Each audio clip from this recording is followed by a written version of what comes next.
And once again, a shout out to all of our supporters over at patreon.com/878survivorfm, all of our $5 supporters, our editors, our production managers, Florida, Big Dog, Shane Murphy, Tank Dazza, and Hawks, our producers, Jake Snow and Red Freedom. Thank you guys so much for all of your support. Patreon's a great way to also get rewards back from us. For the longer you stay subscribed, the more rewards you'll get. Also, all of our YouTube members, Kenny Baker, King of Lobar, Cinnamon, Tuxness, and Muddy Track Links. All of you are legends who help the show go on each and every week. Thank you all for your support, even just by watching or listening each week to the podcast, and we hope you enjoy this week's show. Also, a big shout out to all of the team behind the show. Obviously, there's myself, Boydie, Marks, Lad, Archie, Foxypote, DanceofJesus, Jacob Mango, Daone, and Spud from DDU. All the best, everyone, and enjoy this week's show.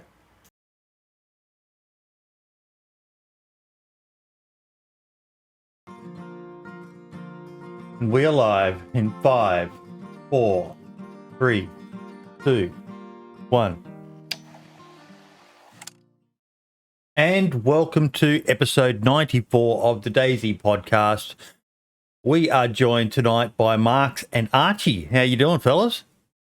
Doing good. How are you? Better now, gorgeous. No Lad this week, folks. He's a bit DayZ'd out, so he's going to take a break, maybe tonight, maybe a few weeks. He'll let us know. He's just not feeling it, so we've all been there ourselves. So we'll wait for him to come back in the future. But yeah. We are joined tonight by the one, the only KillBeanZ. How you doing, buddy? I'm pretty good. I appreciate having me on. Always love getting on. I wouldn't say you're small, but you're definitely not massive. But I love getting on content creators who are actually doing quite well on the YouTube algorithm at the moment, aren't you, buddy? Well, yeah. A lot better than I thought I was going to be doing, to be honest. Now, we've got a bit of a bio from you, so I'll read through that first. Hey, I'm Bean, 28 years of age from the northwest of England. Got into DayZ after watching a video a few years ago. Started off on the old Xbox and was hooked. Very quickly got myself a PC just to play DayZ. Always dreamt of starting a YouTube channel for as long as I can remember, as a creative outlet seemed so right to combine my favourite game with my passion for creation. Really enjoy learning new editing skills and just anything creative in general, to be honest. I usually wander around Zero, Day 1 and Spaggies, love getting into PvP, but do enjoy a good interaction, although I'm usually the bandit. I have just over 3,000 hours in game, 1,000 of those being on the Xbox. Now I do content creation full-time, a mix of streaming, guides for new players and adventure videos. DayZ changed my life. Changed a hell of a lot of our lives, mate, but yeah. Yeah. Now, you are predominantly just on YouTube, aren't you, mate? Yeah, I was on Twitch for a little bit, but I don't know, I just wasn't really getting anywhere with Twitch, so... And I was doing my YouTube alongside that, and I was having a lot more growth on YouTube, so I just thought, I'm just going to switch my streams and everything over to YouTube and just completely go full force with that. This guy's a genius. Yeah, Twitch is a funny beast, but YouTube is definitely. Marx has been extolling the virtue of YouTube for forever. And I multi-stream now. I gave up my Twitch affiliate status, so I can stream on all three platforms at the same time, which I love doing it. Yeah, it works well for the way I am. It wouldn't work for a lot of people, but what's the viewer rates like for you on YouTube, mate?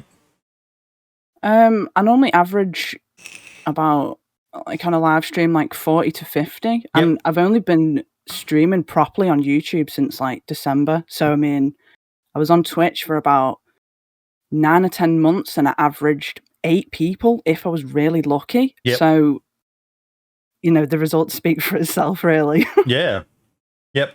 I think honestly, Twitch is very saturated right now with content from DayZ. It's like we talked about at the beginning of the year. It's going through another golden age at the moment, Marks. Just popping off everywhere, isn't it? Yeah, it really is at the moment. Good time to start. Whereas YouTube's a bit of an untapped market, Archie. I know you've switched over to it yourself.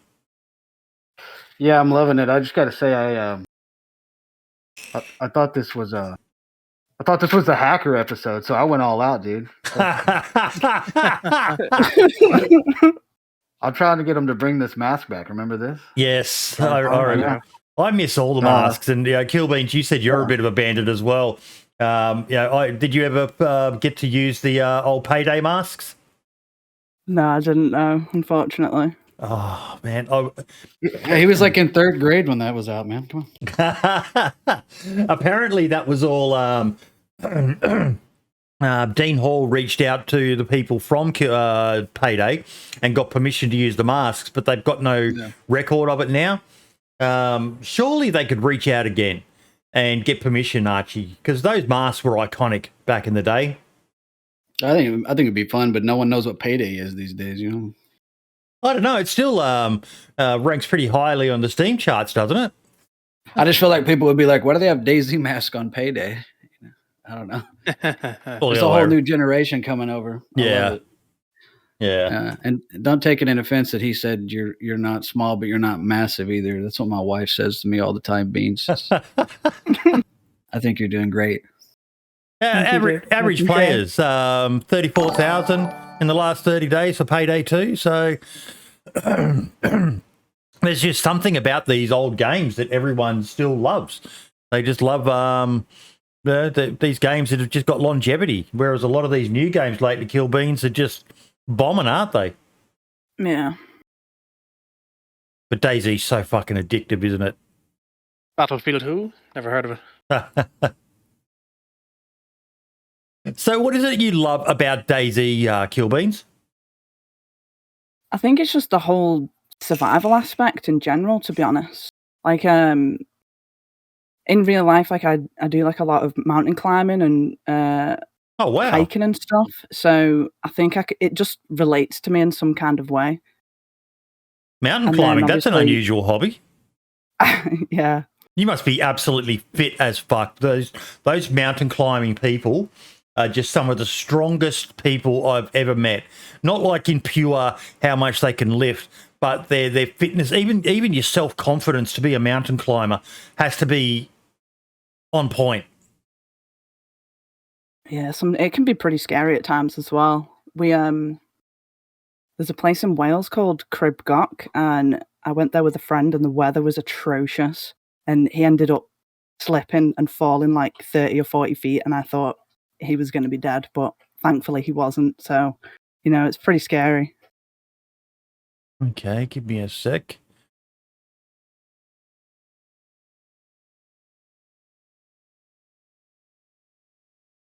Is this it? Cribgoch, the image is at the top there. Oh, Cribgoch, is it? G-O-C-H? Yeah, that's the one. Wow. That would have been fucking heart in your throat scary seeing your climbing partner fallen.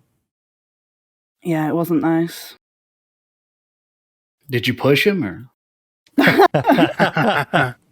Yes, tempting.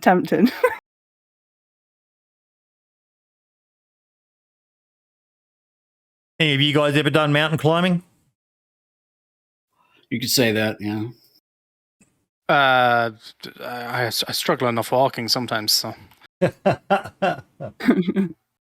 had to do a lot of it in the service. Yeah, I wasn't a fan. No, I'm short, man. I'm 5'8" with shoes on. So I did a little bit of it as well, and it is rappelling, abseiling. Not too bad at. I would much prefer doing it off of cliff faces and things like that than man-made structures. But climbing, oh my fucking god! I've never had the greatest upper body strength. I'm just one of those body types that always struggles with it. But climbing just scares the absolute shit out of me. Even with the pulley support system, KillBeanZ, it still just scares me. I don't like it. I don't like it. I think it's the adrenaline rush for me, to be honest. There'll definitely be an adrenaline rush. I liked spelunking back in the day. I grew up in the mountains in Tennessee, and we used to go caves. Down. Yeah, that was fun. And then I don't know, I got fat, so I can't fit in any of the nooks and crannies anymore, man. But it is fun.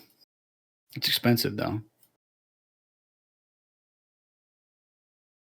Oh, so what's going on with you on YouTube, mate?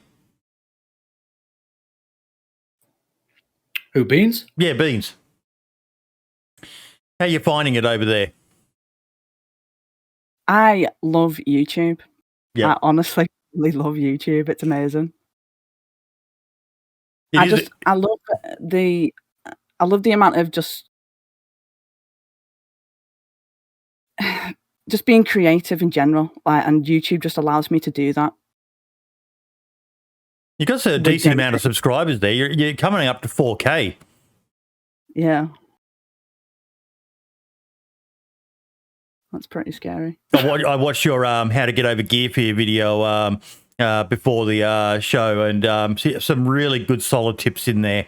DayZ is just kind of unique with the problems that people have when it comes to gear, and it's not something that's easily able to be gotten over. That insta death, permadeath, just makes it. That it gives you that edge there, like you said. While you climb rocks and that, DayZ's kind of similar. For me personally, one of the things I love about it is the adrenaline is the closest thing to when I served. Some of the adrenaline I got in that, but in a video game, it's just it's astounding how much you find yourself investing in it, KillBeanZ. Yeah.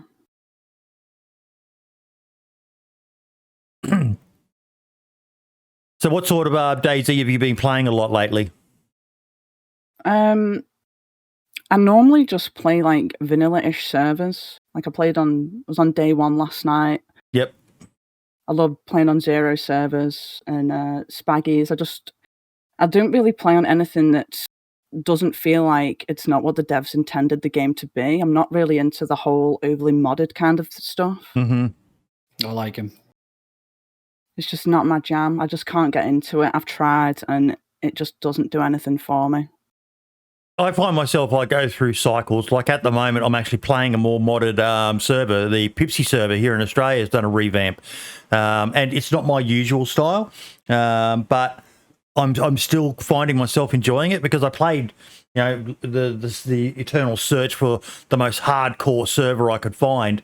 And now I'm just enjoying a bit more of a casual approach to DayZ, but in the back of my mind, it's still hardcore is what I honestly prefer. I know there's the whole argument of what's hardcore and all the rest of it. Well, for me, it's where it's a struggle to survive, a struggle to find gear. You get excited at finding a Makarov with fucking 2 rounds in the chamber. And when you find the Uber tier gear, it's like, oh my god. The snowball. That's what it's all about. That's why those safe zone servers are dog shit. It's no fun. There's no sport in it, It's like I'm like incredibly vociferous about that always, but yeah, that's like you said, that's how the devs intended it. Was if the game's supposed to be a grind, run, die, retry, do better every time, right? But I like what Ray said in chat. No GTAZ. That's what I'm saying. I'm so glad that people feel the same way. If I log in a server and I'm wearing a pink anything or purple or pastel anything, I'll just leave.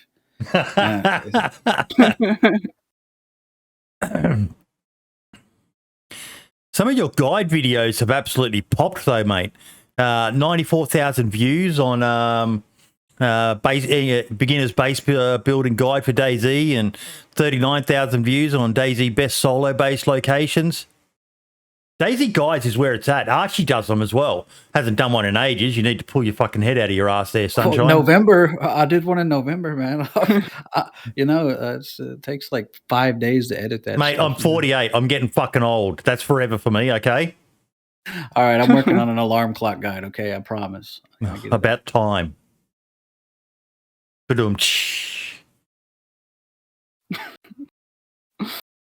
Guides is where it's at, you know. If you want to get your foot in the door for growing a YouTube channel, guides is definitely the way to go. Especially right now, KillBeanz, with the game popping off and so many new players. There's people out there who are thirsty for, there's not a day where I don't see a post on Reddit or Facebook or what am I meant to do in this game? I just keep on dying.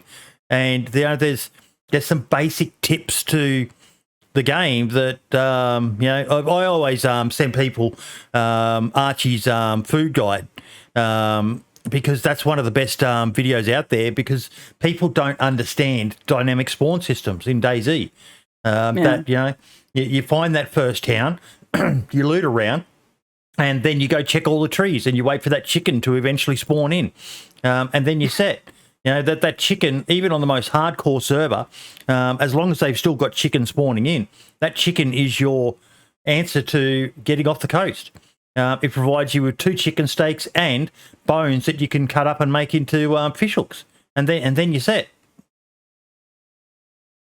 Yeah, or just like run the coast and find a fishing pole and a hook on the beach, and then make a knife. And knife is life, man. I always fish, but I know since I've been streaming on YouTube, it's like a running joke. I always mock the people who say there's no food in this game because I always have a backpack full of it. Yeah, I get that a lot as well. Like, I can't find any food, and people are obsessed with fruit as well. It's something that I've noticed recently. And like, whenever I'm playing, I'm always fishing, mate. I love fishing in the game because it's so good to get in all those early calories. And it sets you up then for the rest of your run, pretty much. I do wish fishing was more interactive. It's boring. I love doing it, but it's boring as fuck. Just sitting there holding the mouse button down until you eventually catch something, and you just hope it's a fish and not a fucking pair of wellies or a cooking pot. I've caught a net the other day. What are you the ghillie? A net? Yeah, I forget what it's called. Fishing net. Fishing net, yeah, I caught that the other day. It's like a 0.0001 chance. I didn't even know that was a thing. I had to go and look it up. But yeah, I think the mechanic is pretty. It was just like every other mechanic in DayZ. When you're crafting something, you get that silly animation. But I mean, it's okay. I've been noticing a lot with the hunting animals. There's a lot of. I know they outsourced it. I'm pretty sure the script for it, but. Like I was working on a hunting guide, and when I would get close to like the deer or elk, they'll look at you and raise their ears up if they're aware of your presence, right? Kind of like when you aggro a zombie. I've never noticed that. So I noticed like all these little things that, because no one hunts really, and if you do, you're chasing a beeve with a pickaxe and whacking it up in the chuck round. But yeah, I mean, there's so many little cool things that people miss. Honestly, I only carry fruit to catch rabbits. But the fruit, even at the start, depending on the server you're on, if tinned food and dry food and that's at a premium, the fruit can keep you going until you can get to that next town. But it's just on Livonia, there's no fruit. Yeah, that's honestly, but that's one of the things I love about Livonia, that it takes it to the next level. I do wonder why no fruit spawns. Was that an intentional choice, or did they just forget? I don't think they would just forget. So, but they've never no fruits in Poland. I don't know. Yeah, it is kind of funny. I have to hit the greenhouses and grab the spoiled zucchinis for my traps, which you can throw worms in them too. I'm hoping they add the ability to put seeds in the traps, because that would catch chickens as well. If you think about it, and it'd be something to do with seeds because no one's gardening. Yeah, that would be pretty cool actually. With the seed thing. Yeah, the gardening needs a bit of love. But I struggle with that one myself, because it does take some time. And getting all the parts you need, you need at least a shovel or a pickaxe, or that, unless there's a greenhouse, of course. But it just takes so long, and then having to water them all. If you don't have a bottle to water them, unless it's rained, they're just not going to grow. And they're going to take so long. But it shouldn't be something that's instant gratification, because it should take a bit of time. So, yeah, it's a bit of a funny one for me, the old gardening. I like when you could, back in the day, when you could turn guts into fertilizer, so they were actually useful.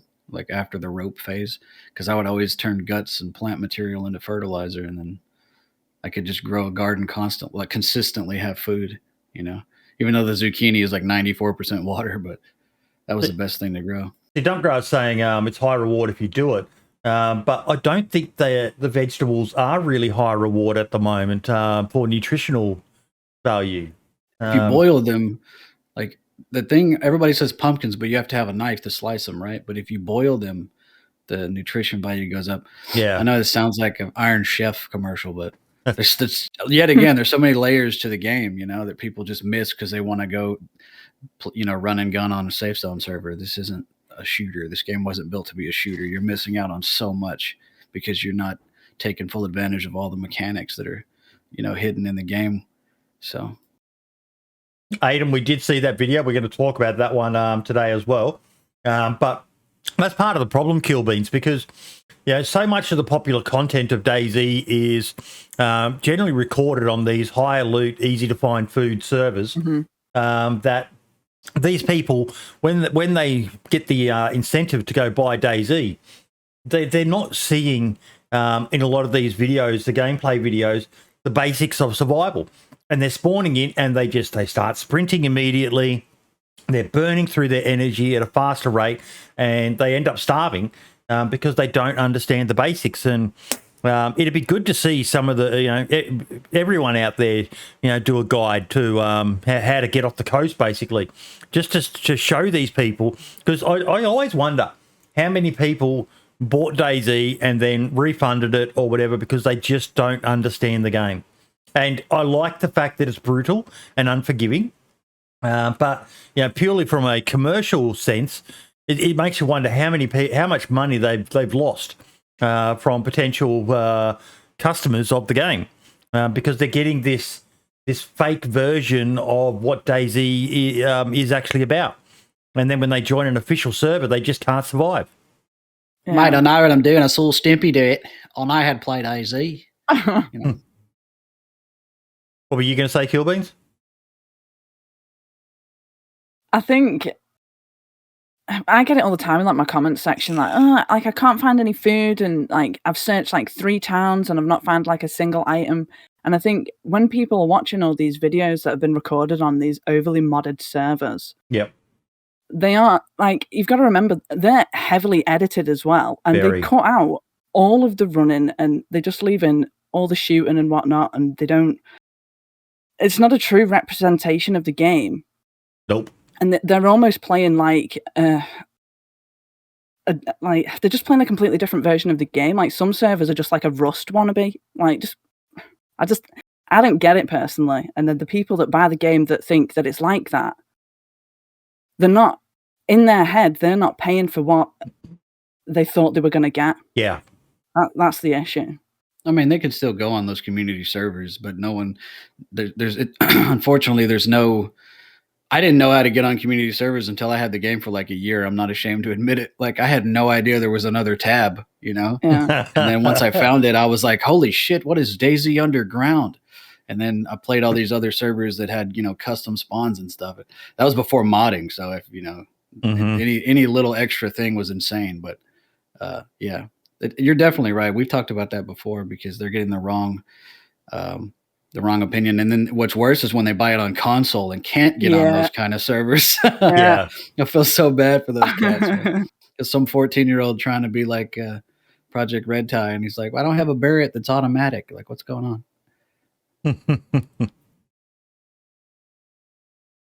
So what's one of your most memorable moments of DayZ, KillBeanz? I don't know. I've got quite a few, to be honest. I think one of my favourite things that I've ever done in game was track a group over the radio, and we eventually, after hours and hours of listening to all the conversations, like we found out where they kept all the stashes and stuff around Chinaris, and then we eventually pinpointed them down in Shukovka, and we just killed them basically. But like the whole process that we went through, like trying to find them, was amazing. Tracking in DayZ, I was just talking this week, in my mind, I'm a terrible content creator. I have no artistic skills or anything like that. But that's something that I've really wanted to see someone do a good guide on, because DayZ doesn't have the best tracking. You compare it to Hunter Call of the Wild or something like that, but that's more talking about animals and that. But you don't get footprints, and the sound is a bit janky as well. And a lot of people use Discord, so they're not talking in game, so it's hard to hear voices. But for the attentive, experienced player, there is ways to track people, and not just by them talking over a radio or something like that, but the way that stuff spawns in, and you go into a room and you find something, getting to learn the spawn points, where stuff will actually appear natively and where stuff won't appear natively. So it gives you an indication of, has someone been around here, and then your experience can, well, if I'd been here, where would I be heading next? And most of the time, people are generally following a path that's going to take them to either, we'll talk about Churnerus, that's going to take them to either Northwest Airfield or Tizzy to find that high tier loot. So you can then start to make assumptions based on what you find. Brad saying there, in some areas you get a trail of mushrooms that spawn in footsteps. One of the things Archie talked about in one of his videos. But with the dynamic spawns, and find yourself 2 stones. If you're on a trail and you're finding a lot of stones on the trail, that's proof that someone's nearby, and being along the same trail as you. Because mostly, the way the dynamic spawn system works, the radius around you, mostly they spawn behind you because you're moving too quickly forward for them to spawn in. So if you're finding a lot of stones or mushrooms, or there's a lot of fruit already in the town, someone's been through there just recently. There's little tips that a lot of people just miss, and or that you're aware of through your experience. That, oh shit, there's a good chance that someone's been here. They fixed a lot of things. It used to be, when the server restarted, every door was closed, so if doors were open, but now they randomise the doors, so that's not so easy. But if too many doors are open, it's a sign. There's actually ways to track people, isn't there, KillBeanZ? Yeah, zombies is another good one, and super easy to pick up on. Like, look at how, like, if you see like any dead zombies, which direction are they facing on the floor? Like, was it a stealth kill, or were they attacked from the front? And then you can kind of tell which direction that player is moving then from how the zombies have fallen. Yeah. That's normally one that I use quite a lot, is the zombie one. Player bodies as well. What stage of decay they're at. This is where you probably need to go watch some Wobo videos to get the science behind how long items are around for, and the different stages of decay of a body. So it tells you how long ago this person died, and even fireplaces give off heat afterwards, so you can look at them and get a rough idea of how hot the fireplace is how long ago someone was there. Mushrooms are like a dead giveaway for me. That's how I find most bases these days, because they'll just keep popping up and popping up and popping up, especially if someone's camping, being a little base bum. There'll be legitimately 24 mushrooms within, a 50-meter radius. It's kind of ridiculous. But it's interesting game mechanics that, it takes a bit of time to get used to. And once you learn that stuff, it makes it a lot easier for you, doesn't it, KillBeanZ? Yeah, definitely. Definitely. And I recommend, you might go and watch the latest, how I became the richest player ever in DayZ video and all the rest of it. But I highly recommend start off with just the official servers.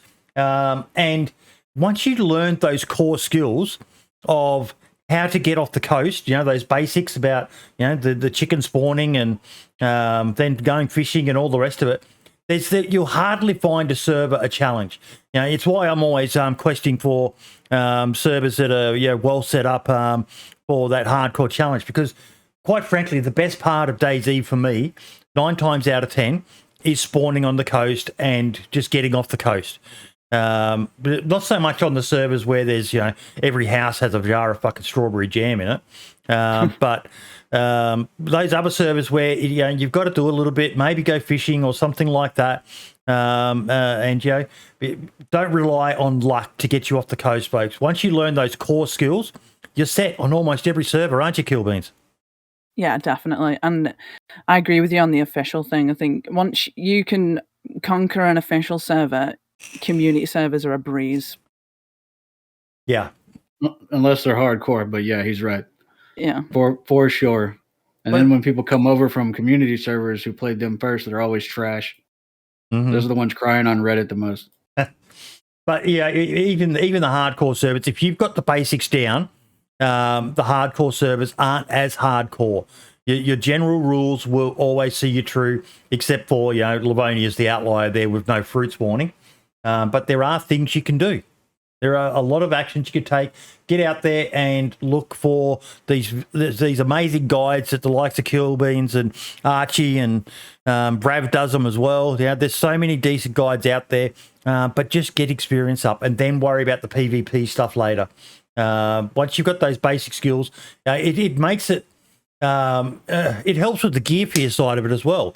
Because a lot of people get worried, the gear fear comes from how hard it is for some people to actually get off the coast. So they're even more devastated when they die in Tizzy or Northwest Airfield, because it's like, oh, fuck, now I've got to try and survive again. But for me, the survival's, it's second nature now. So it's always an exciting aspect for me. Oh, great, I get to spawn again. And gear fear is not that bad of a thing, because like DOJ said, Beans, it gives you the adrenaline rush. Yeah, it does. Best part of the game is the snowball, man. In my opinion, that's why I'm never sad when I die. Yep. Unless it's doing BS. Yeah. Like if I die to a bug, I usually get even more upset than. That's the only time I really get upset. Yeah. Something about seeing how fast I can fill my stomach up and get to steroid tints or something. Mm-hmm. I love it. What's your favorite map, KillBeanZ? My favorite map is Livonia. Ah, you're an outlier. Livonia, you get a lot of hate. I just love it. I love Livonia. It does something to me. Are you a little bit worried with what they've got planned for it this year? I'm excited, but in the back of my mind, I'm a little bit worried that they're gonna nerf it a bit, make it a bit easy. I like the fact that Livonia is a harder map to survive on. I've not really thought about if they're going to nerf it or not. I'm excited to see what they're going to do with it, but personally, I love Livonia as it is. Maybe they could add something down south, just, leave it up a little bit or something, but I don't know. Livonia is not supposed to be like Chernarus and these other maps, and I think that's where people go wrong with it. They try and play it like it's Chernarus and there's all these towns everywhere, and this is not the case at all. I think the best part of Livonia is how all of the towns are so concentrated in one area, so you always run into people. Yeah. But I also think that the other best, because I was a Chernarus head, right? Because it's the OG map, right? But I've been playing on our server. We put Winter Livonia on there. That shit is hard, and it's like an entirely different map because I knew Livonia pretty well, but with none of the trails showing or anything, it's 10 times as difficult. I haven't tried Winter Livonia. I think I need to then. Yeah, jump on. It throws you off. Yeah, it's crazy. And I'll hit you up after the podcast, Boydie. But yeah, it's Livonia's got me now, man, especially with the amount of bear and wolf spawns. I just did a challenge where I run the red trail that circumvents the map, like the entire perimeter of the map. I called it the Gauntlet of Grief. I tried to do it in 6 hours. It took us 8. But the amount of bears and wolves that attacked us once we got out of the cities where the players and zombies were was insane. It's like you're never safe in Livonia, with the snow or the inclement weather and the vanilla Livonia with the rain and stuff. You're always hypothermic. It's actually a challenge for the survival types. So I agree with Beans 100% on that. I'm definitely going to have to check that out. I think that would appeal very, very much to me. And I love the idea of trail challenges like that. We talked about one months back on the DayZ podcast, and it was the red trail on Chernarus that someone on Facebook posted. And you're only allowed to survive off of what you find along the trail. Little things like that help keep the game fresh, Beans, don't they? Yeah, definitely. We're gonna do the cooking pot challenge. Someone was telling me about it on the YouTube stream. You got to get a cooking pot and collect water from every well in Chinaris on a high pop server. And they're saying like no one can finish it because there's always somebody camping a well. I'm gonna try that one. It just sounds fun, because once you've played so much, you run out of shit to do. PvP's not fun anymore, So those kind of things are actually pretty interesting. I love what Michael just wrote in chat. Love KillBeanZ. Mountain climbing. That explains how you have the stamina to do that long stream you did last night, and now you're on here today. How would you rate your fitness overall? Now it's not so good now because of COVID and stuff. I've gone a little bit lazy, but it's all right. Yeah, I think you're being humble there, mate. Like I said, I've known a few mountain climbers over the years, and even just watching them on shows like what's that Ninja Warrior one? It's generally always the people who are into climbing who absolutely fucking dominate physically on those things. They get to the end and they're barely puffing, and you look at the guys who are CrossFit champions and roid pumping weightlifters and all the rest of it, and they've just got no endurance. And you watch these. They're almost like fucking, they've got sticky hands the way they just climb over all those obstacles. It's an amazing activity to get into. Your fitness level, it has to be good to be able to do it. But yeah, insane. Same with swimmers, I've noticed, like those full body workouts like that. Those cats are just like lean. Yeah. Also, thank you for not asking me my fitness level and humiliating me on the stream. I very much appreciate that. You got to be very self-aware as well when you're doing stuff like that, because if anything happens, it's your own fault pretty much. So yeah.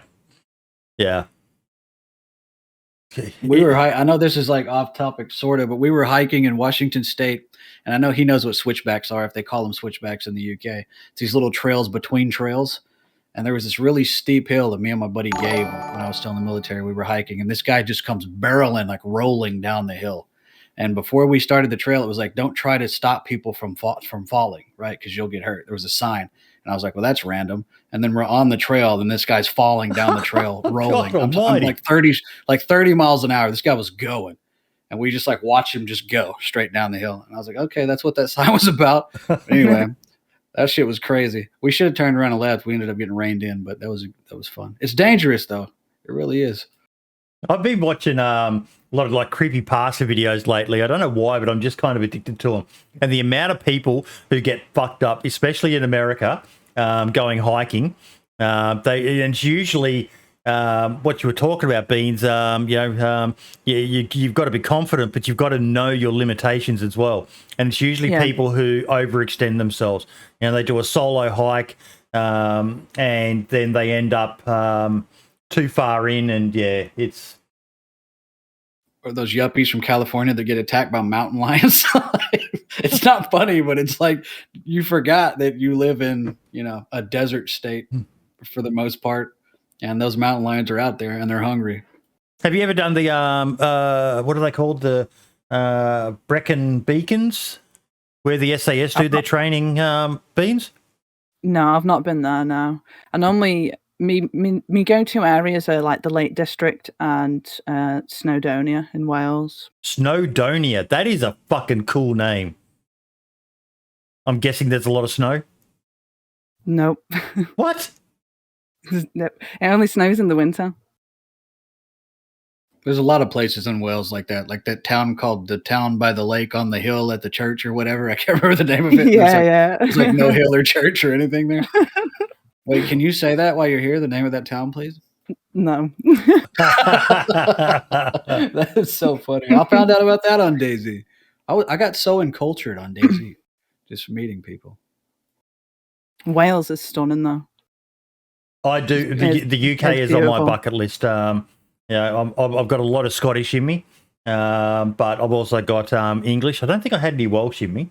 But yeah, I definitely want to visit the UK. There's this amazing place in the UK where someone's carved an Australian army badge into one of those chalk hills, and the locals keep it maintained.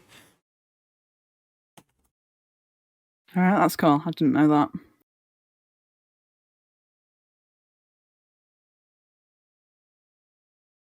There it is. I just found it. Oh, nice. Yeah. Chalk badges to cool. Wiltshire. I learned so much on this podcast. But it looks like apparently I didn't actually realise that there was more badges there.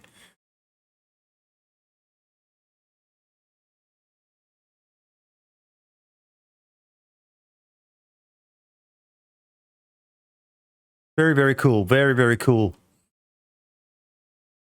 So much history in the UK. So much history in the UK. Yeah, there is.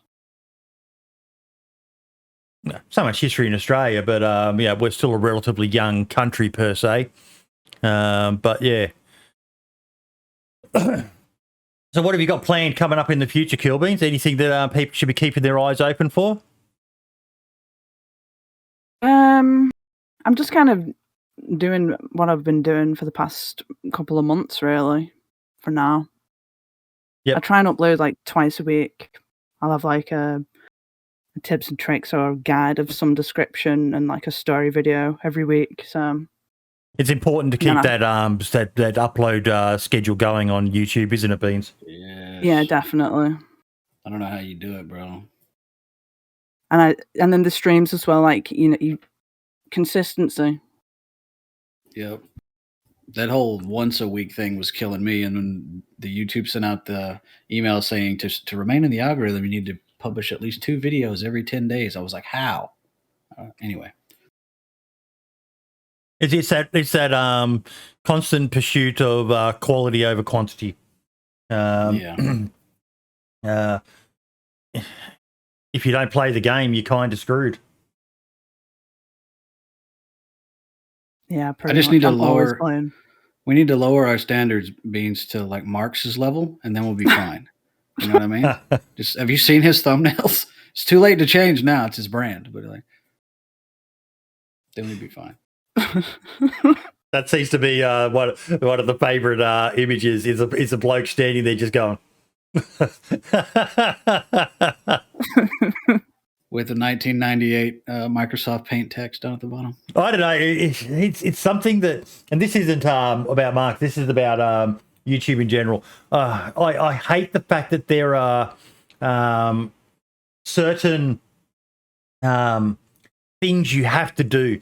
Like so many videos, you see the creator, a picture of them in various states of those sorts of images, an arrow pointing to something, and this is across all fucking YouTube videos. You're so right. That's so corny. It could be fucking financial advice. It could be creepy pasta videos, but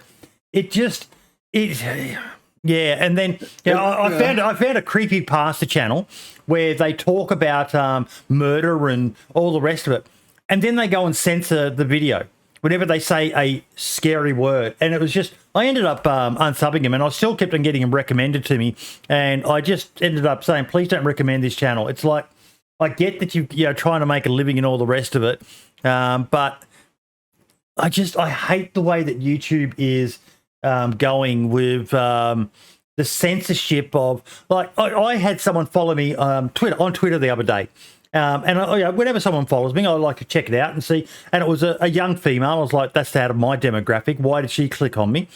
And straight away I realised, no, fuck off. Straight away I realised it was basically someone trying to build their brand. And there was hardcore porn on Twitter. Oh yeah! Oh my God! That's the only reason I have a Twitter, dude. It wasn't even it wasn't even censored. It was videos that were in her feed. I blocked her. I'm not interested in that sort of shit. I don't go to Twitter for that sort of crap. Do you remember her name? Just so I can block her. I want to block her, dude. But you've got that on one hand. Yet on the other hand, you've got people having to censor the word murder in a video because it might make them, not mod friendly. It's just the way we're going. It's becoming insane. I'm going off topic here, but but then there's all these metas that you have to do if you want to make it, and I can't be fucked complying with the metas.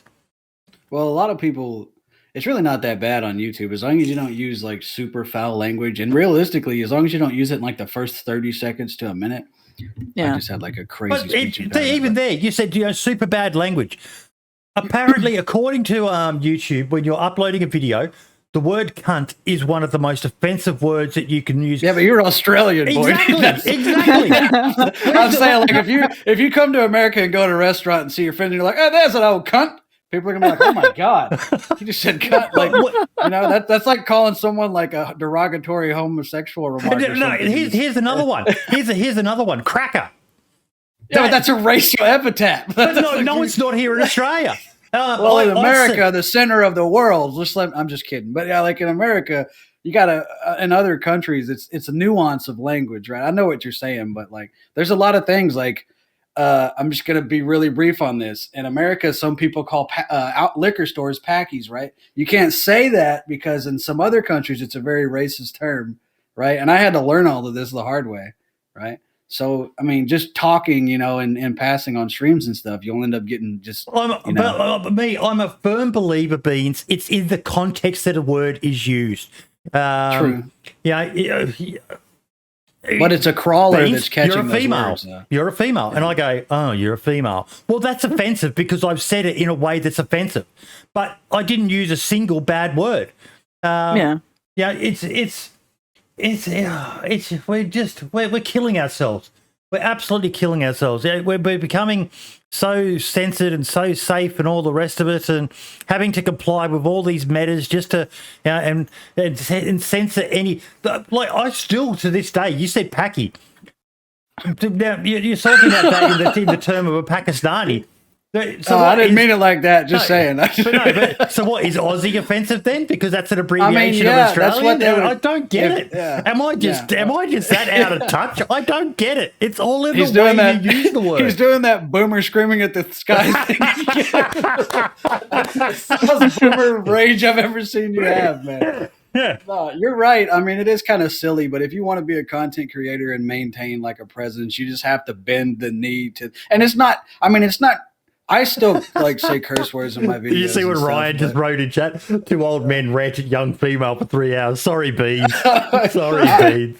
No, you're good. For the record, I'm only 31. Okay, I know the hairline will throw you out. No, I'm kidding. I've got a real potty mouth as well, so it's all good. Good on ya. Good on ya. Cancelled in 3, 2, 1. But okay, Derlich just said one. Slut means end in Swedish, but yeah, the bad language filter's lit up. I've seen people who've got the surname Bastard, and I used to do HR recruitment, and I was trying to type in this person's name, and the software that would not allow me to actually enter this person's name into the system, and I'm like, and I had to email the fucking or lodge a lodge a complaint or whatever it is, a ticket with the software company to get them to overturn it, just so I could enter this person in there. It's like, that idiot should have changed his name already. What the hell? No, it's a crawler that checks the closed captioning or the automated closed captioning that catches those foul words. So it doesn't understand context, you know what I mean? Or voice inflection or any of that. You see what Derlip just wrote? In the Stockholm subway, slut station meets end station. I would be one of those people. I think even you would, wouldn't you, Beans? You'd get on a train in Sweden and you see slut station. What the fuck is a slut station? I have to go there just to see what this slut station, and get a picture at the sign that says slut station. Yeah. That's what we call world fitness over here. Oh, yeah, but it's just, I don't know. Having to do the dance to stay in the algorithms and all the rest of it, it gets tiresome. I just want to do, my content the way I want to do it, and if people like it, they like it, and if they don't, they don't. You don't have to like it, but it all comes down to, is there offence being meant? And Yeah. Well, some people can find an insult in the bouquet of roses, and you're not gonna please everybody. For sure. Oh, for sure. Yeah. Speaking of pleasing Slut everyone, station. though, you've got a pretty cool event coming up next weekend that we want to talk about that you're a part of, Beans. Oh, yeah. The one that Ariana set up, the Queens of the Castle. What a cracker of an event. Absolutely gold. Absolutely. All right, gold. I'm out of here. I'm kidding. And in the Aussie context, cracker is it's great. That's a cracker of a joke. That's a cracker of a idea. Is how we use the term. But How do you stay monetized? I'm really excited for that event, Beans. I love seeing people come up with ideas like that. I love the fact that it was Ariana as well. You know, I just saw a tweet from her where she said, you know, she's a nobody. Well, she's not a nobody. You know, a lot of people in the DayZ community know her. Oh yeah, and she's such a sweetheart. She is. Mm-hmm. Absolutely zero toxicity, which is extremely rare. Mm-hmm. So wholesome. But I'm very excited for it. So, do you know much about what the event's going to actually entail, Beans? I know there's teams. Yeah, we're in teams. Everybody's found out the teams. I think there's quite a few pictures on Twitter as well of who's in what teams and what colour the teams are. And I think essentially we've just got to go and hold down Corona Castle until like the time limit. And whoever's at the top at the end of the year, when that time limit is reached, is the winner. But it's going to be interesting. There's some feisty people in there. It's going to be a tough one to call, to be honest. So, what's the time at the moment for you in the UK? It's 10 to 9 in the morning. In the evening. In the evening. So the event will have already run by this time next week, won't it? Yeah. Okay. I'm just trying to put it in context for people. It finishes, I think the time, whoever's at the top of the castle at 7 p.m. UK time is the winner. Just trying to find her tweet with the teams. Control F.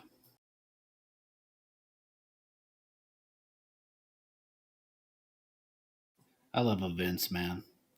Same. Like, it brings a whole new light into DayZ. Life, rather. Oh, there it is. Where are you? Oh, there you go. You're on Team Yellow. I know a lot of people are going on about Fish is doing it. A lot of people are saying Team Purple. Apparently, Kadiak is an absolute PvP beast. Fish is too. Fish is bad. Beans, I was watching some of you playing, mate, and you're no slouch at PvP, mate. I love PvP. And Joito's been around for a long, long time as well. Nana, she's on yellow. Those are my Twitch friends. Oh yeah. I think it's going to be really interesting because a lot of the women that are taking part are just, I watch some of them and they're insane. Like there's some names there I haven't heard of as well. That's how big. This is a good part of this as well. Is it's helping the female DayZ community get known. Like that Wheelsy, Pips, Stonefly, Holly Rex. There's Ebba. Charlotte Marie, there's so many names I've never heard of, and I talk about DayZ non-stop. I honestly myself didn't realize there was so many women playing DayZ who were content creators. I got a what more? Great. You got to simp more, okay? I simp for Gaming Nana all the time, okay? Oh, simp! I got a simp more. Yeah, I thought you were there's saying some talent on there. I'm glad I heard about this because I'm definitely going to be checking this out. This is going to be great. I would have loved to have seen Jill in there. Just set Jill by a pond and she can just set up her fishing store for everyone and have a little get together at the end. Yeah. But no, this is going to be amazing. This is going to be really, really good to watch. So from what I understand of it, it's like you said, the team that holds the castle at the end, and they're the winners. But I'm curious as to how the events are you all spawning in that little circle, or are you going to spawn all around the map and make your way to the circle? Is it going to be a bit like True Colors, or are you all spawning together? Because even that's going to have its own challenges. Because I know it's being done very graciously by Happy Bombs, and there's another person with not a single ounce of toxicity in him. Should have known Happy Bombs was doing it. he's a legend. I got $100 on purple. Okay. Oh, ouch! Come on! Oh yeah. What day is the event again? It's next week. Next today. Saturday. Next Saturday. Yeah, that's what you need to do, Archie. You need to do a bookmaking stream before the event. Yeah, with a bracket and shit. I'm down. No, this is great. And honestly, this just gives me a list and the whole community a list of gals to go check out. You know what I mean? Like, go support these ladies. You know? We need to get someone to do up another artwork for them with all their whether they're Twitch or YouTube or what and all the different stream links, because I know sometimes people like Fatal Goddess, Vodka Cupcakes, that's not their. If you were to type that in, you may have trouble finding their channels. So we need to get a link or something done. I'll do it. I'll do it. I'll make. Good on you. Care as long as I have like Twitter links or whatever, or Twitch, YouTube, whatever. I would do it. I mean, that would take me like 2-3 hours. So I would do that. Yeah. Like a nice bracket with so they could, like a hyperlink bracket, so they could click it and go to the stream. That would be cool. Yep, I might even when you do it, mate, I'll do a tweet as well and just tag them all and have their channels there as well. So in the lead up to the event, people can find it easily what channels to go watch. I'd love to know: is there going to be an observer? Are you aware, Beans? I don't know, actually. I'm not 100% sure. I imagine if there is, it would probably be Happy Bombs, but I honestly don't know. I don't know whether it would be good for it, but I at the same time, if it's someone too big like a Happy Bombs, it could take away a lot of viewers from some of these channels who could probably really appreciate having some fresh blood coming into their channels and that. Yeah. So that's why they got to win. Yeah. Everything's on the line. Your career is on the line right now. If you had all the participants stream it into Discord, you could just overlay that onto Twitch and have like a live feed. There I go with my, whatever. But I mean, I'm not trying to hijack this event. I'm just really excited to watch it. Same. And trying to make it as visually appealing, and because the easier it is to watch, the longer people stay. There we go. That'd be a good one for Jill. Make Jill the observer. Yeah, that'd be cool. It'd be really nice as well, Beans, if you because I know you girls have got a Discord for this. If you just have a talk amongst yourself and whoever's probably got the most creativity to do up a highlight video at the end of it, just showcasing some of the greatest moments from the various streams. Everyone gets permission for their footage to be used in clip format or whatever. Just to maybe Ariana does it because she's the one organising the event. And just to showcase the event because I'm really excited for this. Everyone knows my thoughts on events, and there need to be more of them. Especially these big scale events. I always look back with fondness to Survivor games, where you had some of the people who played in those Survivor games are in the top 0.0001% of Twitch these days, aren't they, Archie? Oh yeah, that's what I was thinking. It's what it reminded me of with all the content creators going at it, but it's a female exclusive. It seems like, which is really interesting. Oh, I love the idea. Yeah, I do too. I think it's going to be really, really entertaining. I want to put like a community post on YouTube about it too, just try to push some people that way because this is actually really unique. I like it. Mm-hmm. I'm really excited. It's been a long time since I've been this excited about a DayZ event. So. Yeah, it's going to be interesting to see how well it. Oh shit! When did you sneak back in? Sorry, I was messaged and my teammates were being shot at by a group of 3. I went on and killed 2 of them. The other one ran away. So Marks lives and bleeds day. The content. You missed us taking the piss out of you before your thumbnails. No, my thumbnails it was all Boydie. It was all Boydie. My thumbnails are the greatest. Yeah, so sorry. I apologize. Didn't mean My to. tots on the new bison. Hey, it's a 70k view video. Oh, wait, you actually made one? My bad. I haven't been on YouTube in a couple days. But that's how much Marks loves his DayZ, folks. He abandons the podcast to go rescue his mates. Was your brother one and of his them? girlfriend. No, actually, he wasn't for once. But, yeah. Blaze How came does he to the play? rescue. How does your brother play DayZ on that yellow computer? I know, right? It's disgusting. It was the most nicotine-stained device I've ever seen in my life. Mm-hmm. Yeah, it was really bad.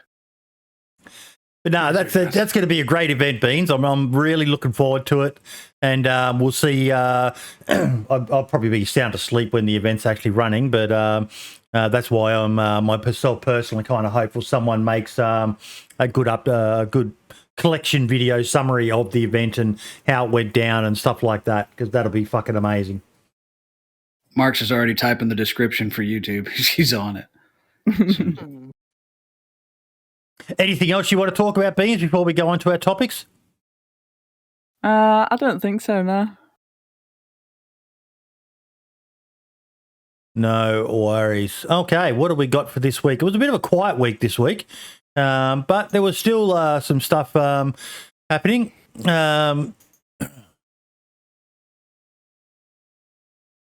It was actually fascinating to me, Beans, when I checked your channel before the show to see that you had done a video on this as well.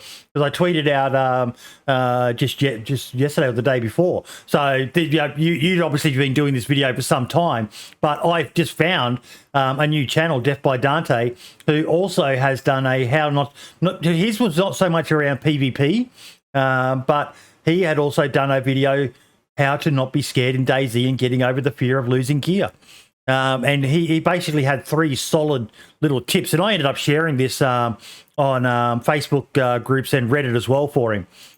Because we touched on it before, but it's such a problem for a lot of people. And I don't think, we've talked in the past, Marks, about whether DayZ should have some tutorials at the beginning or stuff like that. And people are very, very divided on that. But regardless of that point, if there's a few things that you can do that will help you with not being scared of dying in DayZ. I'll turn the audio off, but he does have some really good points in there. And the one that I liked the most was embrace being fresh. We talked a bit about that, Beans. It's one of the most fun parts of DayZ, isn't it? Yeah, I love a fresh start. Yep. The whole looting process, and you just don't know what's going to happen. Who you're going to meet, what kind of gear you're going to end up having. It's just the best part. I love starting fresh. I like this point here, getting comfortable with being uncomfortable.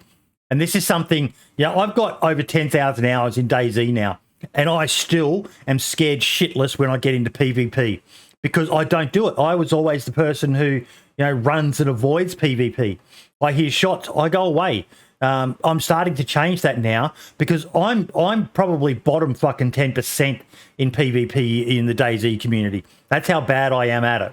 I get nervous, I jump, I fumble, I mash the keyboard with my fat fingers, and I have the Steam overlay pop up, and I'm terrible at it. But that's because I've avoided it so much. Whereas it sounds like you embrace it in your style, Beans. You love a bit of PvP. I love it. As soon as I hear a shot, I'm pushing it. Does it get your heart rate up? Yeah, definitely. And I mean, I don't always win. Like 9 times out of 10, I'm the one that's going back to the coast. But I don't mind. The fact that I pushed it and I tried, and I try and take something away from each death as well. Yep. Yeah. That's the right attitude right there. What could I have done differently in that situation? So, if I was pushing a building, that is the top point, mate. I'm sorry to interrupt, but so many people, you see people all the time. They go straight to Facebook, they go straight to Reddit, and they even content creators. Some content creators are really bad. Must have been a hacker. Must have been this. No. Go back and think about it. This is why it's always good to have shadow play running or just record your gameplay, delete it afterwards if you want. But go back and just seriously think about 99 times out of 100, it's your own fault you died. You made a mistake, you didn't pay attention, and someone else was more alert. DayZ rewards alert players. Super FT LOL, I talk about the guy all the time. He's tactically a brilliant player in this game. His PvP skills are very good, but he's not a Toprek or a Minder, with the flicks and the 360 no scopes and all the rest of it.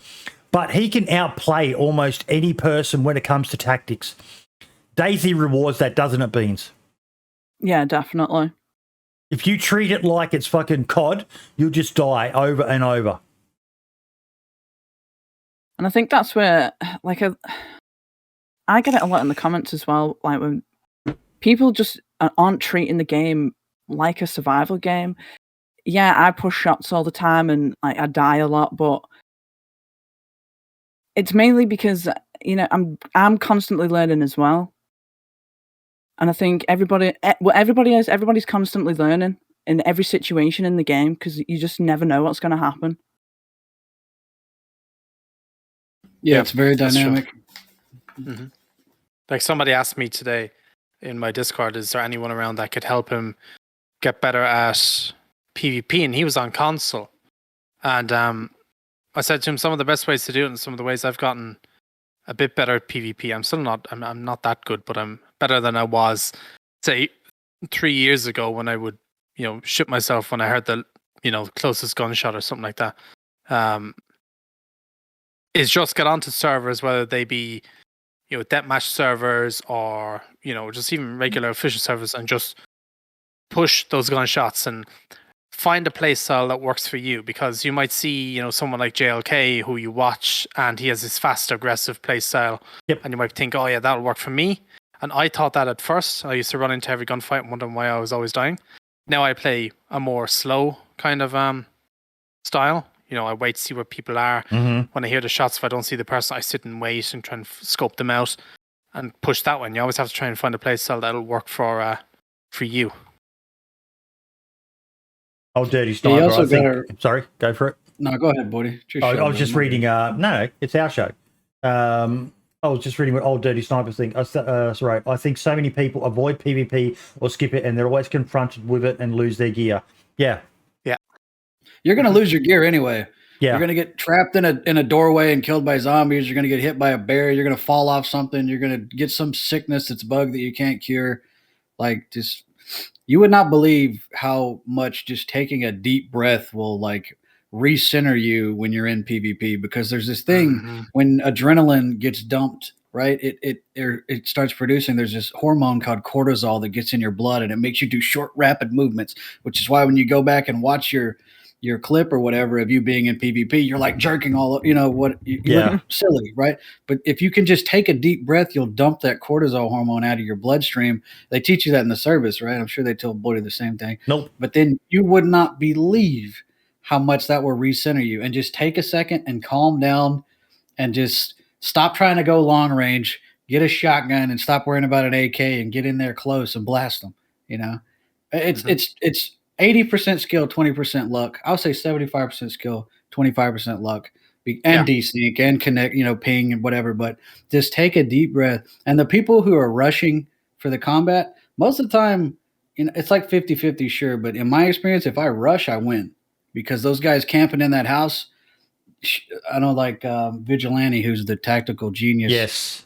He says the guy that's aiming at the door has all the advantage. He's right. But when that guy starts spraying, which we've all done, at the guy running in the door and misses, and then that guy, deduces his location and just dumps his mag in that direction, then he's lost his advantage. But take a deep breath, recenter yourself, figure out plan A and plan B. And if you got traps, use them. What you just said right there about spraying down happened to me when I had to dip out of this call. So we were in, it was one of the three. He had an M4, and so obviously with the new M4 fire rate, it's a bit more recoil than there used to be when you're in fully automatic. And so I had a press vest and an AK-74, and this guy had a plate carrier M4 with a 40-round mag into it. He sprayed this thing at me. Only broke my leg and put me down to about yellow health. I was half health, and I was able to drop him with a, only with a press vest and an AK-74. He had the advantage. He had better protection and a far better weapon, but yet I was still able to get him because he literally just popped out of the bushes and just held down left click until there was no ammo left in his gun. Panic fire. It's called broken record syndrome is what they call that. Mm-hmm. Yeah, it's funny, but 5.45 is God's ammo right now. Anyway, Scorpion. The Scorpion is insane right now, man. Mm-hmm. Mm-hmm. So, here's what you talked about with method called Run the Rabbit. This is a method called Run the Rabbit. The defender is in a corner-fed room, so the first attacking player is going to get shot when they enter and stop at the door. So what you can do instead as the first player to enter is continue running to the opposite corner, while your partner, the second player, enters immediately after you and stops at the door to engage. Hopefully the end result is that the defending player is distracted by trying to shoot a moving target. If you manage to use this method in any type of game and you get it recorded, please let me know. I'd love to have a look. By the way, if you're wondering why this video looks all pixelated, it's because I made this animation in a 31-year-old program. I love that guy's personality, man. He's great. He, honestly, of everyone I've ever met through this amazing game, I fanboy over Vigilante the most. I'm sharing his channel. If you love tactics in DayZ, there is no better person for you to follow on YouTube than Vigilante Gamer. The guy has a Patreon. I support him on Patreon. That's good. Or I should say we support him on Patreon. But he's no nonsense, no bullshit. He doesn't fluff it up. 99 out of 100 YouTubers would have turned that into an 8-minute video now just to get the mid runs of an advertisement on YouTube. He doesn't. If a video goes that long, he'll do it that long. If it doesn't need to be that long, he'll just fucking do it. And there's no bullshit. He doesn't do any fluffy, hey, it's your boy Vigilante and all the rest of it. He just gets straight into it. I cannot recommend him enough. And having gotten to meet him at a PAX, he's a madman on the fucking piss. Absolute fucking lad.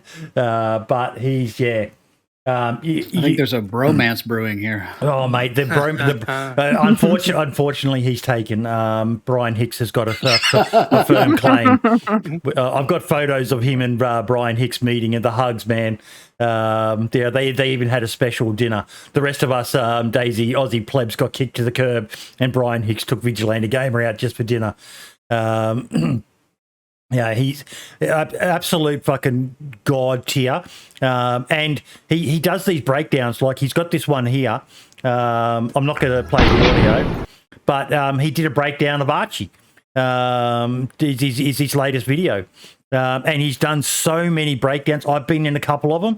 I haven't gotten to play with him in years. He's a married man, got a full-time job and all the rest of it. But he has this ability that not a lot of you were in the military as well, Archie. There are some people who just tactics is just integral to their mind.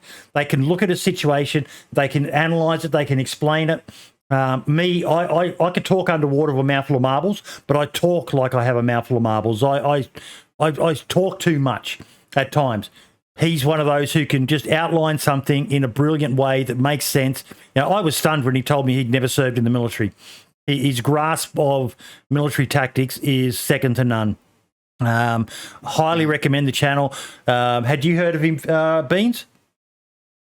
I have heard of him, yeah. Yeah. I don't think I've watched any of his stuff, though. Oh, mate, you will love it. I think if you love PvP, he's one of those who he's not about, he gave me my nickname, Shark Eyes, because that's my problem. When there's a bit of blood in the water, even though I can't PvP well, I throw caution to the wind and I fucking usually the first person to die because I charge in and all the rest of it. But some of the tactic guides he has, just when you hear it, it's like, oh my God, I was already doing that, but I didn't realize what I was doing. Or, oh my God, I need to do that. Just amazing guides. Absolutely fucking amazing guides. Yeah, he's great. He actually, I didn't know he wasn't in the service. I thought for sure that he'd been in the service. He knows all the vernacular and everything. Yep. It's his hobby, that and Brazilian Jiu-Jitsu, and he just shares amazing videos. I cannot I think there's barely a month goes past where I don't shield this guy in some way, shape, or form. But there's a reason why. He's unparalleled with his tactics, and it doesn't just apply to DayZ, but any of these sort of massive online. It applies very well to armor as well. But you need to go and watch this video, the breakdown of basically attacking someone who's barricaded in a building. And what was it like for you, Archie, seeing him break down something you did and analyzing what you do? I am always a fan of constructive criticism, and that's why when I went to the Patreon and was talking to him, I asked him what he thought I could have done better, because I knew I made a few mistakes there, and I respect his opinion, right? And there's some things from the outside looking in that third parties can, get a better. I guess we miss things when we try to critique ourselves. What I'm trying to say, but it was really humbling. He saw some mistakes that I had made that I didn't realize I made. But then again, he kind of applauded some of the tactically advantageous moves that I made and such.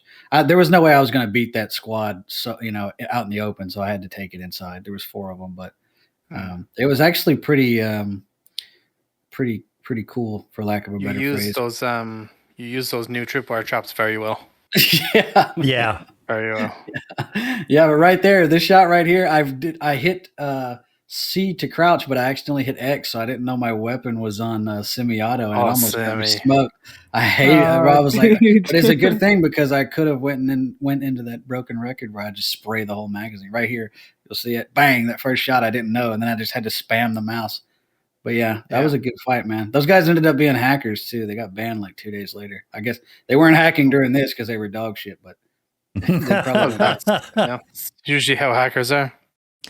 And the thing for everyone as well is Vig loves doing this stuff. If you've got a good battle, like you heard him say in the video we watched before, if you've got a good example of doing that, if you were to reach out to him and send it through, he'll highlight it, which will get you a bit of attention, because a lot of hardcore fans, it's criminal that he's under 10K subs. But he was gone for a number of years there. He's only just come back to doing videos now. But even you, Beans, if you've got something, send it through to the guy. It's actually really humbling hearing him talk and and critique what you do. It's an amazing experience. Having been in a couple of videos of his where he's analysed it, it's very rewarding. Very rewarding. Most of that stuff. Go ahead. My bad, bro. Sorry, can I ask, how do you use that shitty AK sight? I usually don't understand how. I only use iron sights in the AK. I do too, man. I had to go long range to see if I knew the guys were going to come back if you watch the video. Yeah. And then I got clipped, and I was trying to bait them into the building where I had the spider web set up. You know what I mean? Yeah. But I just didn't take it off because I had shot the guy out the window that was outside. I should have just iron sighted. But I love the iron sights in the AK, but those optics are awful. Yeah, they're bad. I was also going to say, if you watch Vigilante's videos, muscle memory is like everything when it comes to PvP or any kind of real life scenario. But I've learned so much and just had it in my subconscious when I was playing the game. And it kind of like was a refresher on some of the like military training I've had. And you'll end up using it and not even realizing you're using it. And be like, oh yeah, that's where I heard that from. Like the chase the rabbit, we call that J hooking. But that kind of stuff, if you watch those videos, you're going to have an advantage over everybody you play against for sure. Yeah. The good part with this video is he talks a bit about Archie, but his main angle of it, as in the title of the video, is he's really analysing the 4 blokes who tried to take Archie on.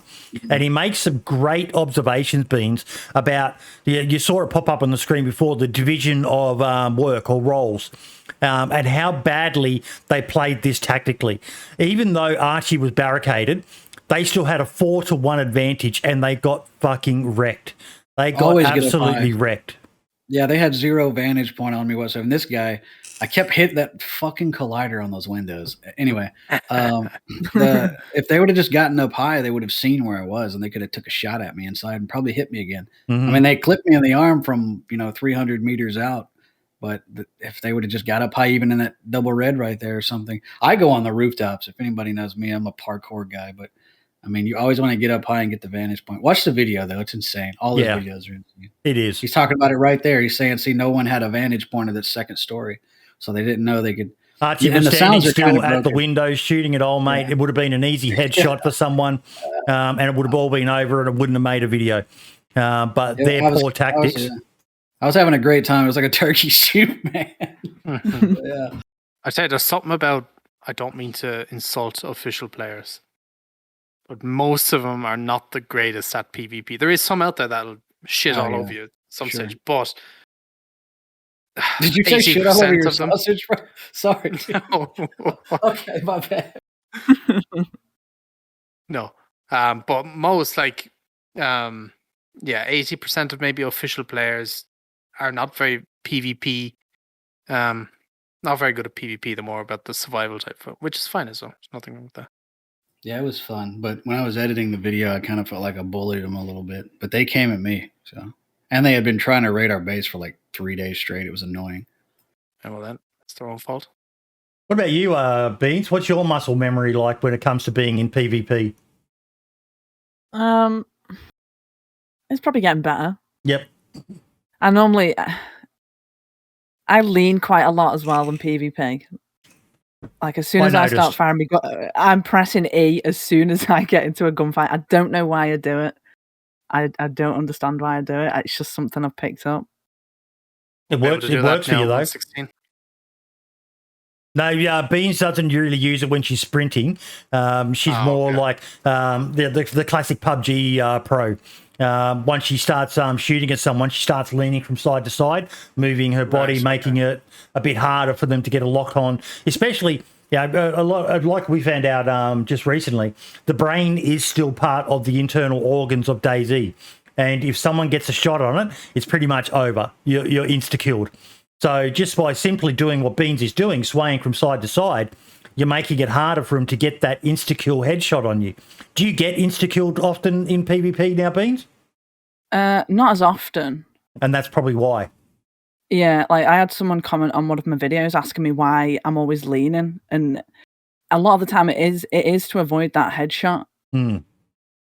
Whereas I don't lean a lot in PvP. I just stand stock still, and I often, if I was like a lot of people out there, to be a fucking hacker, must have fucking hacked, fucking insta-kill me. No, you can get insta-killed with almost any weapon in DayZ.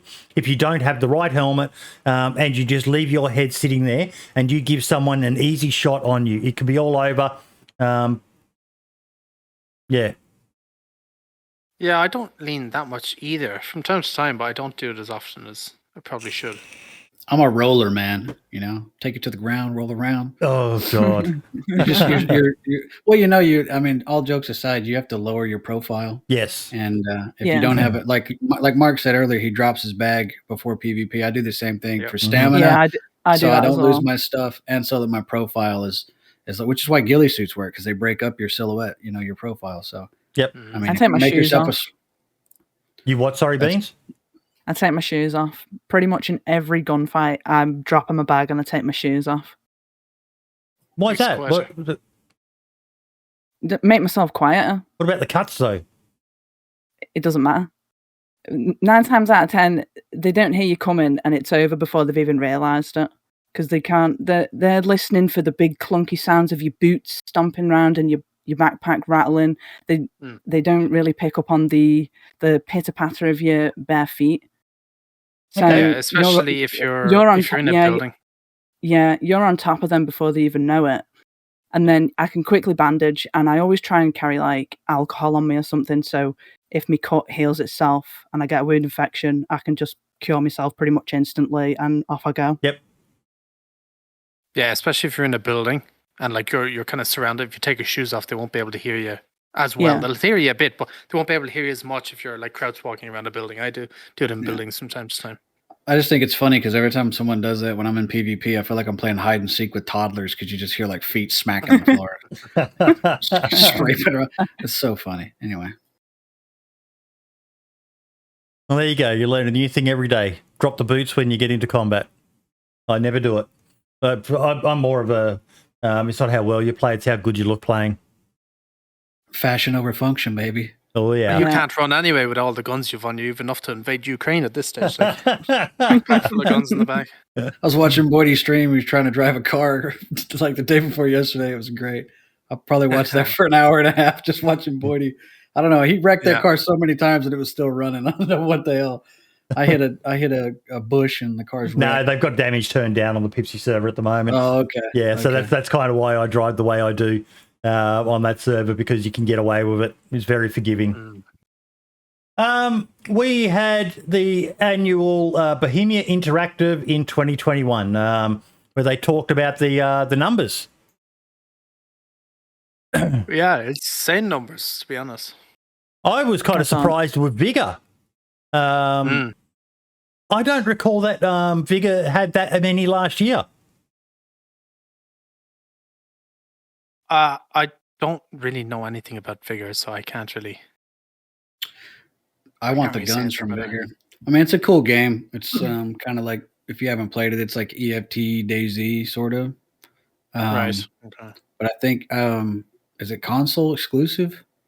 Yes. Apparently so, yeah. You can play it through, if you've got the Xbox Live Pass on a computer or something. I think you can play it like that on PC, but I've never really explored with playing Xbox games on PC. I just don't see the point in it. But I want an answer on why they've given mini DayZ 8 updates and DayZ only 5. I guess it's easier. I don't know. Has anyone played mini DayZ? Yeah, a lot of people. I dabble in it.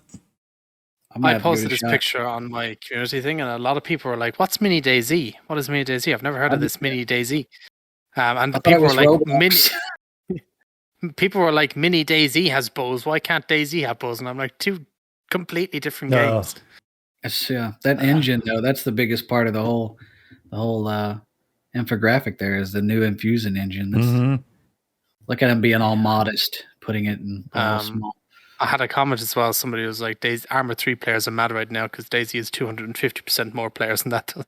It was kind of funny. And they have helicopters. At that they do, yeah. So this is just a better game.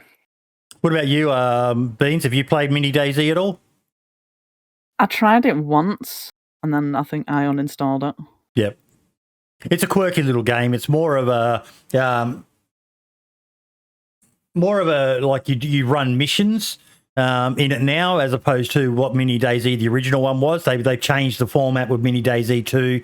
A little bit pay to win-ish. You buy accessories. I haven't bought nothing, but it's quite a grind. I haven't played it in probably fucking 3 or 4 months now, but it's not a bad little game. If you're an absolute DayZ addict, and you can take it and play it on your iPad or your mobile phone or whatever during your lunch break at work, and yeah, just a way to take a little bit of DayZ with you on the road. But some pretty good figures in there. 135 new colleagues. That was an interesting stat as well. I'd love to know like where each went, like how many went to each game, for example. That'd be cool to see. Well, I actually reached out to Scotty. Haven't had a reply yet, but I said it'd be nice to know with DayZ what the actual numbers per platform is. How many of the 6,600,000 are PC, and how many are Xbox, and how many are PlayStation. But they're quite. There's a website that tells that. Yeah, console destroyed anyway. Majority of that is console. Oh shit, yeah. What is Wildlands? Wildlands? It's a game that's incredibly popular in China. It's just weird little cell shading. It's not fun. I mean, right. I'm everything Bohemia I'm a fan of except that. It's just not fun. I don't get the appeal, which is probably why it only had 250,000 active players. Maybe, yeah. Still cool to see though.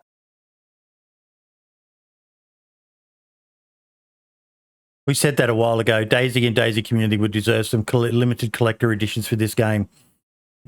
Oh man, I would so be all over a limited edition or collector's edition of DayZ.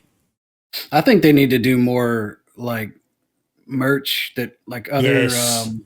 like Yes. like those pops that my son is obsessed with. He has like 7,000 of them, or like action figures, or like anything, man. Like any sort of licensed merch whatsoever. Maybe they would sell the license and someone could produce it, but I would buy the fuck out of stuff like that.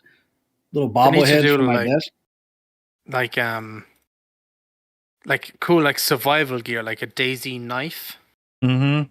Yeah, or like a canteen or something, or canteen, a piggy bank that's a D's beans, something like, or the Corleone spaghetti, which is borderline racist. I'm just kidding, but all of that, man.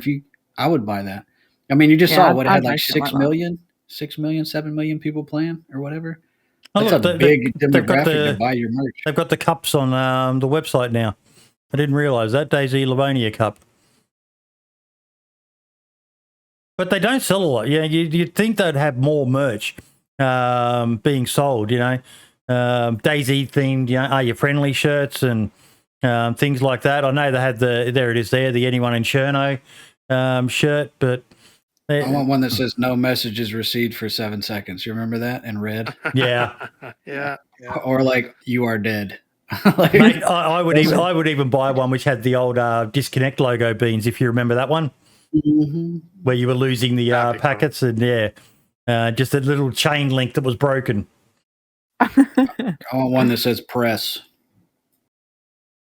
Press Fest would be cool. No, Press Fest would be very cool. Just like a t-shirt that says press, crooked like the Press Fest. Yeah, that'd be sick. Is that a green shirt? The new DayZ Livonia shirt? Is that kind of a green? Oh. I would buy that in long sleeve for sure. Yeah, that's really nice. I'm gonna have to get me one of them. Podcast turned into a commercial for Bohemia merch. Go buy it, guys. buy your podcast merch at the same time. Have you noticed all the Livonia merch is green? Is it a teaser for what's to come? Yeah. Because isn't Turner technically greener? I think so. Because Livonia is technically like a summer kind of map, right? It's meant to be a more warm environment. Yeah, I remember them saying something. It was like spring and summer, but maybe that's why there's no fruit. Maybe. It all died on the vine. Cool though. Very, very cool. Very, very cool. We are going to do a giveaway. And the winner is going to get to choose. They can choose either the DayZ Livonia cup or the DayZ Livonia t-shirt. So I'll set that up. You guys talk about something while I'm setting that up. And we're going to do that in chat. Sorry, Facebook, but you guys don't get to earn points because it's hard to link with you. But anyone on YouTube or Twitch will be able to enter. And yes, you guys can enter as well, Archie, Marks, and Beans. I already have the shirts, but thank you very much. Get your points ready. Or send them to me. I'll send you. See what this cup's made out of. It looks like it's tin. Yeah, it's like a camp cup. It's actually hell yeah. I'd get that. Stuff in. Go mountain climbing with it. That'd be sick. Oh, that's what I was looking for. Yeah, I just want like little bobbleheads or something, like the little staple zombies or whatever. I don't know. Or like a little hero with a motorcycle helmet on. Yeah, I'd like to see them the tunes, like all the different tunes, because I would buy a ton of Linda. I would buy I love Linda. She's my favourite tune. She's the only one that I use. Yeah. I like the old one of the old men. Guy. Yeah, same. Yeah, the old white-headed guy. I don't know why. I love him so much. There's a red-headed guy with like really blue eyes, and everyone's like, "That's Archie." The guy looks nothing like me. I'm fat. But anyway, it's pretty funny. I call the old guy Dango. There used to be this cat that streamed on Twitch named Dango. He's funny as hell, and he looked just like that guy. I would buy the entire collection now if they had them. Yeah, it'd be cool if they done stuff like that. Like a little pop that comes with a little Ada, you know? That'd be sick. Yeah, man. And you just like sit it, on your desk. Or like if they done like the little model cars, but they're of like the Sarka, the Ada truck. Had all of Yeah. them. Yeah. Basic. And had like little barrels that you could stick to and stuff, dude. Yeah. Listen, we should license this idea from Bohemia. What are we doing? It's like, put that in the official podcast merch. It's all injection molded, outsourced from China anyway, probably. Let's do it. Yeah, the other thing, Easy money. they need to expand their size range. I'm sorry, but there's a lot of us fatties who play and love DayZ, and I do not fit into a fucking 2XL Bohemia. So please go up to at least 5XL. I only need a 3XL, but speak to your fucking supplier and expand the range of it, because there's a lot of fatties who don't mind rocking a bit of DayZ fashion. They're discriminating against us fatties. Wait a minute. Are sizes universal? Pretty much. There's no way you're a 3XL, boy. Yeah, I am. No way. I For am. real? Oh, the camera is slimming. I wish. I thought I was getting big. I'm in a large now.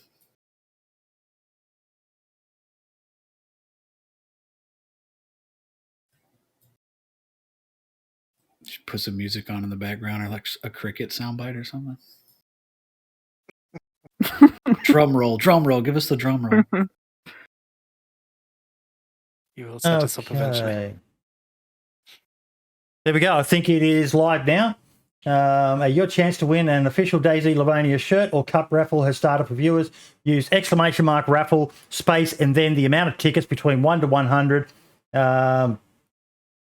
Hopefully YouTube subs will get a bonus 25 subscribers. That's the paid subs, not just channel subscribers. But yeah, got to do something to reward those. I wish I could do it for Patreon as well. But yeah, good luck, folks. Get in and enter. Well, that's going to run for half an hour in the background while we keep on going with the show. I didn't realise they had the new green shirt on. That's pretty fucking cool, man. That's really fucking... I like that colour. Yeah, it's nice. I saw it a few days ago. I thought it was like it'd been around. That's pretty cool. They just need a different, like a larger color selection, period. Like I would buy a red DayZ shirt or a blue DayZ shirt. You do tie-dye. Moonshine, that's why I said it could be either a shirt or the cup. So if you won't fit into a 2XL shirt, you can choose to have the cup instead. So still enter, buddy. And remember, you can have up to 100 tickets. So I'm surprised they have no... Sorry. Go for it. I'm surprised they have no camo clothing. Like a camo hoodie or a... Yep, even the camo t-shirt. In the Gorka patterns and the BDM patterns and stuff like that. But yeah, I think those are licensed anyway. Those patterns. They can make a DayZ pattern. They probably are, but yeah. Okay, another topic.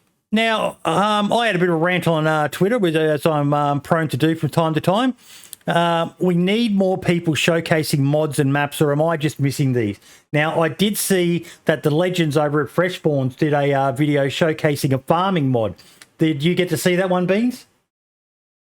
I actually watched the little clip that they posted earlier, where they put the pig in the burlap sack. Yes. Yeah. and my favourite was the cock in a sack. You catch the rooster and the item is called cock in a sack. But we need more of it. Like I showcased Red Falcon's chopper mod earlier this week, but I'm fucking nobody. We need to see. I know it's a tough ask because some of these people, they're doing it as their income and all the rest of it, but surely they could fit in, maybe an hour a week or an hour, a couple of hours a month to spend some time, reach out to one of these amazing modders and say, hey, I'd like to get you on, play for a while, get their 1,000, 2,000, 3,000, 4,000 viewers in, and then spend some time just showcasing, giving back a bit to the community. Do any of them do it? Are any of you aware of the big guys who do that sort of stuff? Nope. I mean, I don't know. That would be a strange approach, but I'm sure they could figure it out. Yeah, it'd be a bit... So it wouldn't work live. Maybe it's videos, but as a live stream, it would not work. I think if someone did like a... Why did you say that, Marks? It'd be too, like...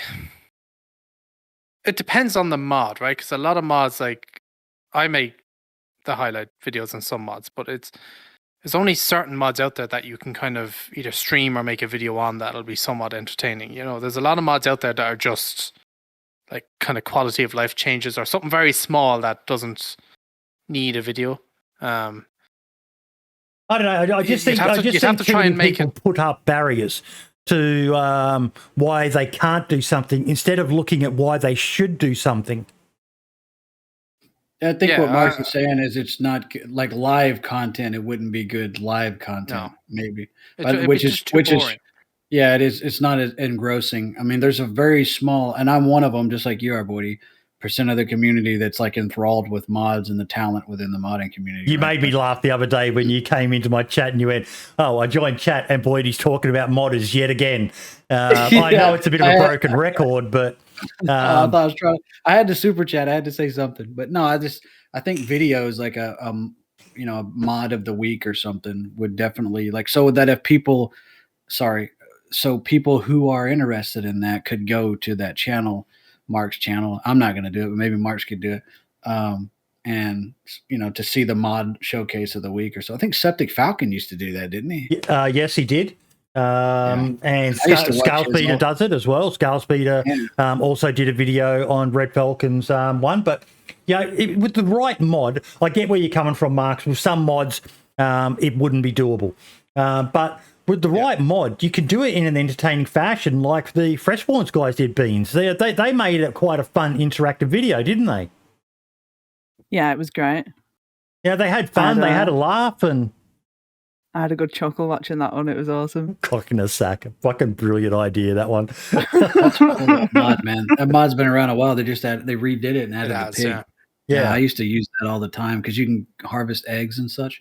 I thought that was really cool. I'm into the homesteading, survival aspects. Obviously, I always talk about it, but I always thought that was cool. It should be like staple, honestly, that you can get eggs from hens and stuff. But. Yeah. Yep. Pretty cool. Yeah. I mean. So when we're talking about the modding on live stream thing, when I make a video on a mod, I'm showing you like between the 5 and the 10 minute absolute highlight of that mod. But there's 3-4 hours in the background where I'm trying to set up this mod, figure out how it works. I'm putting it together God knows how many times if it's something I have to build.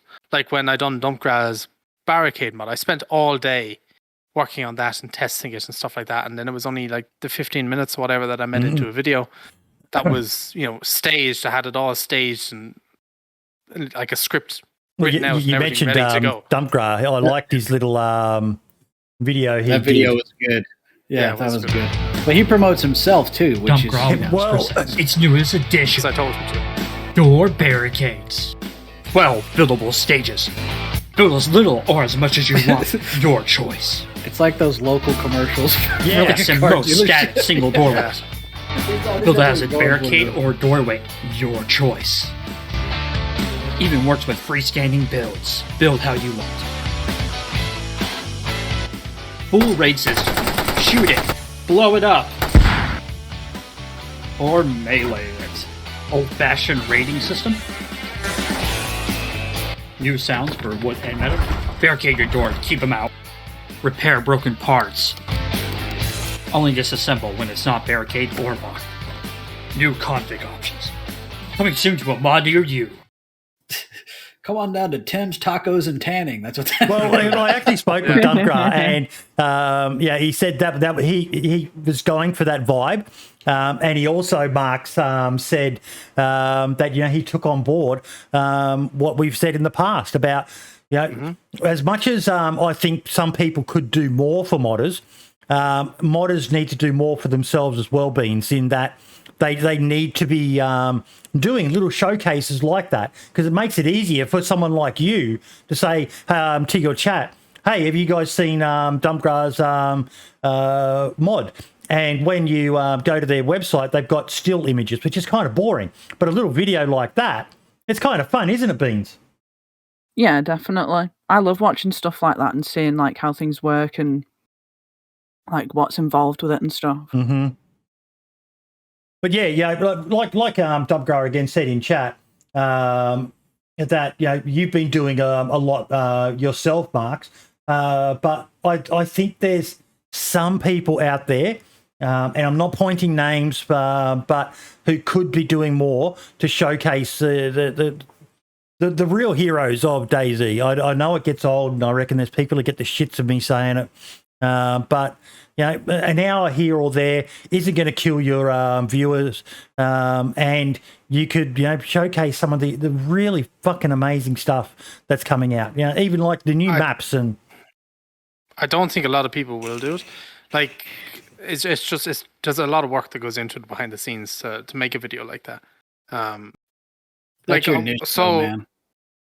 Yeah, I like doing it because it's, you know, I just enjoy doing it. Same with the update videos. I enjoy them nearly more than I do playing the game sometimes.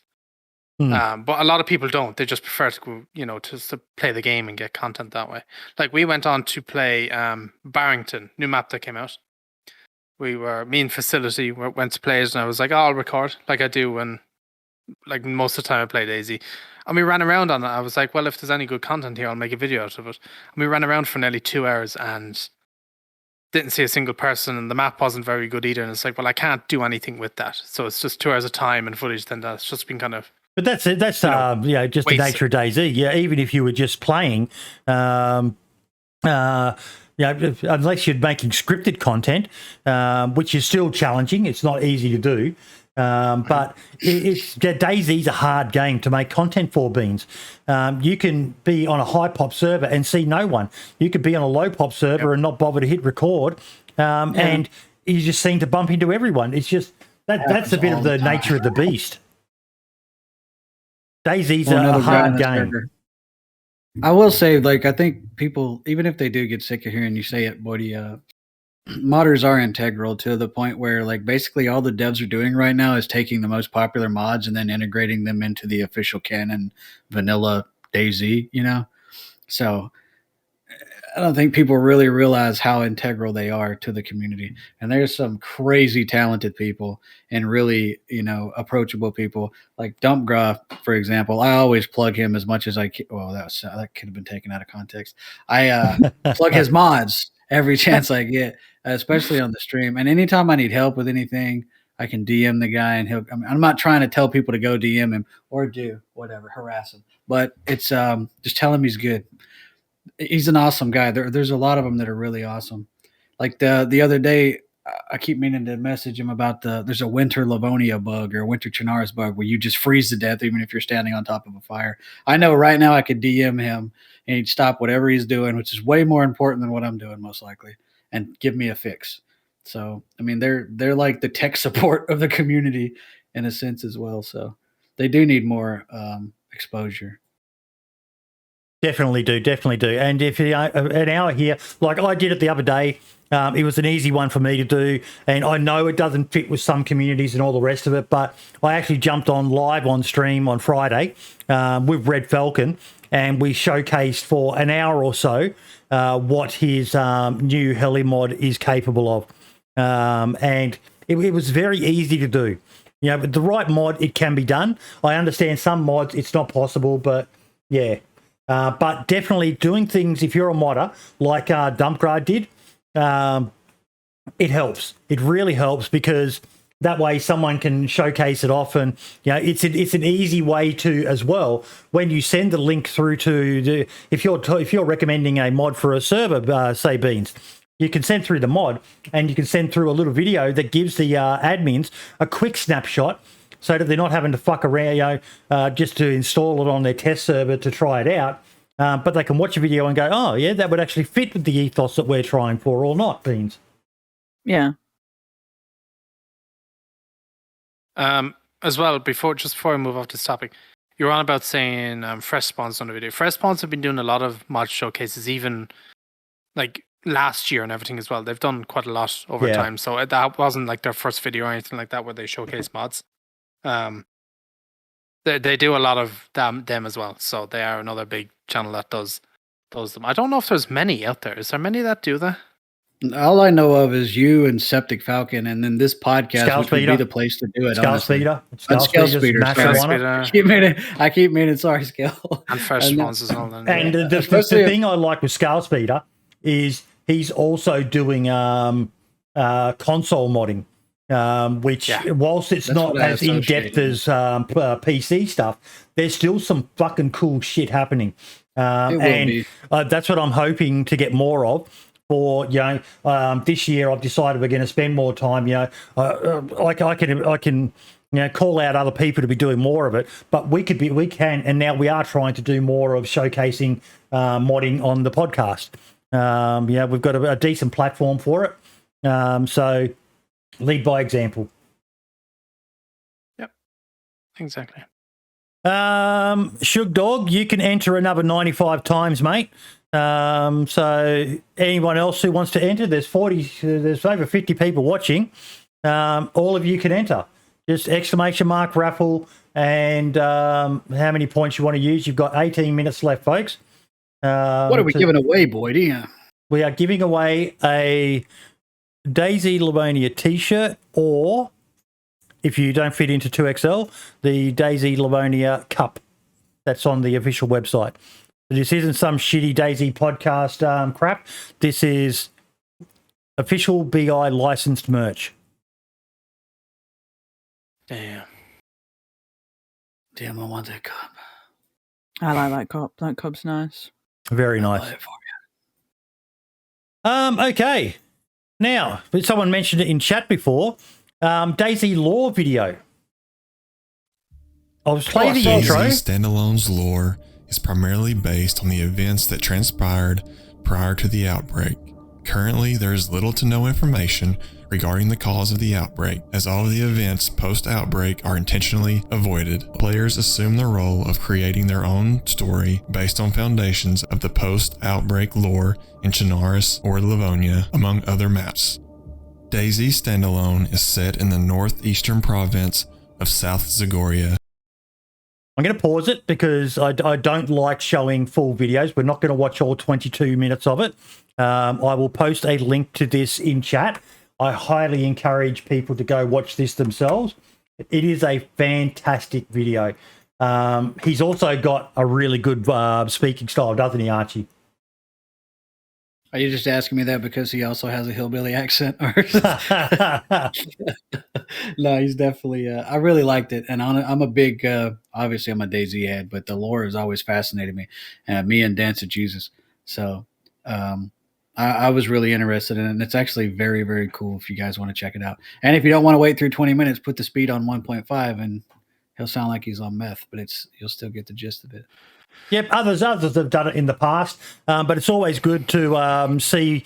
It's something that I have lots of ideas, but the creative skills of Rick, so I never end up doing it. But I did reach out to him and put him in contact with Chamber Senator, who is probably the most knowledgeable person about DayZ lore I've ever met. And we shared some stuff, and we actually featured in this video as well. He reached out to me to use the podcast episode with Matt Lightfoot where we showed the original DayZ lore video. And I said, of course, mate, anything we make is, if others want to use it in some fashion, provided it's not just another complete re-upload of it, fucking go to town. And it was a great video. He went right into the depth of the locations. And did you watch it, Marks? No, I didn't get a chance to. I knew it. But I might need to check that out. He put it in my Discord. Boyd doesn't understand how much time and effort goes into editing videos, Mark. He doesn't understand it. It consumes your free time. What about you, Beans? Have you seen this one yet? No, I've not watched this one yet. I have seen it. I've seen it about. I've just not watched it yet. It's a good video, folks. It's a really, really good video. There'll be a link in the video as well. Who was the person? Chamber Senator, his name is. I will say it's kind of, maybe I was really into it, so I looked over it, but it's kind of like those podcasts or audiobooks that you listen to where the narrator is kind of monotone, but if you can get past that, and that's just a constructive criticism, I think a lot of people might think, oh, this is like boring, but it's really not. The context of the video is really interesting. So just give the guy a chance and watch it. It is. Fascinating video. Absolutely fascinating stuff. Okay. This one got me a little bit excited. Arkansas. Not so much that he received a little gift package from the dev team, which is fantastic that they're sending him out to modders as well, but his follow-up tweet. And for those of you who are hoping that this tweet was about something else, don't worry, it is coming. A big chapter in my life has been taking a lot of my time, but that will close in a few weeks. After that, you can look forward to multiple mod releases and updates. What mods has he made? Toot. You okay there? Toot, toot. What, he's having a stroke? So Arkansas made the offline editor, him and Jacob, if I remember correctly. And he did have the train mod that they teased like 4 years ago or so. Maybe put in DayZ train.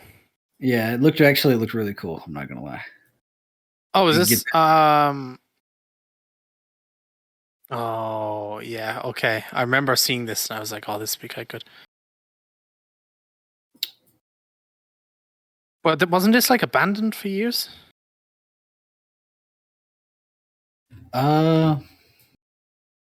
Derailed. Like he teased good one. He teased it and then just kind of left it. Yeah, right? I mean, I thought he was just this is it. It's great.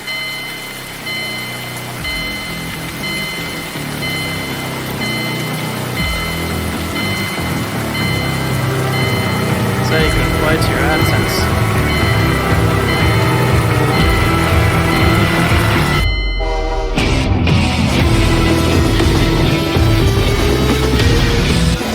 That's kind of cool. Yeah, that's sick. All the opportunities, you know. I probably just got copyright struck for that, but I don't care because you can't get that. It doesn't claim the song on the video, so maybe it will be okay, but you can't get the feel of that video without that awesome fucking music. And that is, again, another great example of a modder. Yeah, Stimpy. Oh. I'm sorry, I was laughing at the thumbnail, man. Yeah. Fake news, DOJ. But look, you know, he's not being paid to by anyone to make it. So it's a hobby. So I don't care that it's taken him this long. I know there'll be some people out there who go, fucking, yeah. But no, you're just joking, DOJ, but fake news, he's never going to release it and all the rest of it. Go fuck yourself. When he's ready, when he's got the free time, he'll get it done. And it will be well worth it. DayZ's not a flash in the pan game. DayZ, there'll be people playing this game in 4 years from now. Mark my word. Might be DayZ 2, who knows? But I love the idea of being able to get a train working, and yeah, it'll just be so fucking cool. Choo-choo, motherfuckers. Exactly, Ryan. What do you think of it, Beans? I love it. I think that is fantastic. Yeah. I'm just imagining the content that you could make with that. That'd be awesome. Exactly. And not even just, you're looking at it from a content creator perspective, but just even from a player's perspective, having that set up and just circumventing the map. It's amazing. Absolutely amazing. Park that shit on a bridge and make the best mobile base you ever seen, man. Mm-hmm. Yes. Yeah, he's well aware of that daily. He's got. I did an interview with Arkansas years ago when this first came out because it excited the crap out of me. So yeah, he's got plans. He's got a lot of good plans, and he's another one who's like a Jacob Mango, Inclement Dab, who's involved in a lot of stuff behind the scenes that people just aren't aware of. So Arkansas is an absolute chad of the DayZ modding community.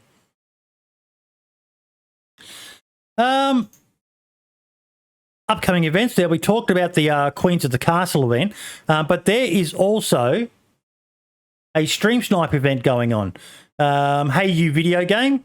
are going to be doing a DayZ Stream Sniper event on ISTech. Watch our stream while we're live, take out the VIP and win a Steam gift card. Full details in our Discord. Server is live now to gear up beforehand. So I'll share that with everyone as well. But like we were talking about before, we need more events.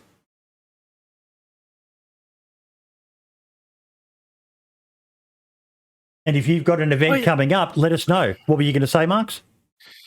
Only thing with events is I always find that the servers can lag quite a lot. Yeah. I don't know.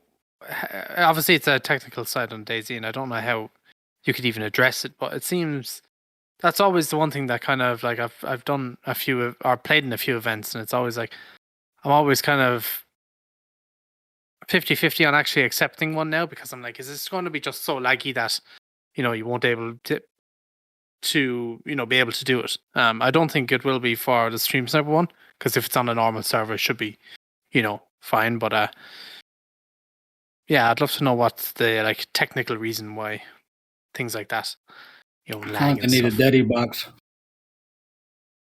Yeah, even I don't know what it is. What's been your experience, Beans? I've never really had any issues when I've taken part in events. We did one the other weekend, like a Stream Sniper one, and it was like the server ran pretty well, to be honest. I think it might have been a UK server though, so that might have been why it was all right for me. But I'm really enjoying these guys' content. Hey You Video Game. Anyone else following them? No, but I will now. They do co-streaming. So probably the first people in DayZ that were big for that was Blue and Queenie. But you watch these two, and they're streaming together at the same time when they're online. So yeah, like you can see in that thumbnail there. Yeah. Oh, that's cool. We're gonna get out of here, guys. We're gonna get out of here, dude. It's gonna be fine. It's gonna be fine. Oh, all right. Does one control the mouse and one control the keyboard? What's happening? Go. Okay. All right. Don't run off this. Yeah, like side. I'm not sure. Oh, yeah, Come on, buddy. I'm coming. Come on. Don't land. Yeah. No, it looks like they're playing individually. Yeah. Okay. Yeah. Let's go. That jump is such a cool jump to do. Don't go back to the town. We gotta go to the left. But no, they've got a pretty cool style. Something, find that point of difference. Find what helps you stand out. And, they've gone with a little niche style. So it's working for them. Gimmick wears the beanie. Lemon Smith has the stupid grin. But, yeah, more power to them. And doing events like this, like I said, it doesn't take much to organise these sorts of events. I still always think back to what Dumpgrass said to me about, there's people who consume content, there's people who create content, and there's people who make content, and I can't remember the exact thing. He'll probably type it in chat, but there's a lot of people out there who just milk what's out there without giving back, and I'm all about giving back as much as you can in whatever way, shape, or form you can to benefit the community overall. Yeah. So, little update for you. Would you be surprised to say I got another message saying my teammate's been shot at once again? Are you off?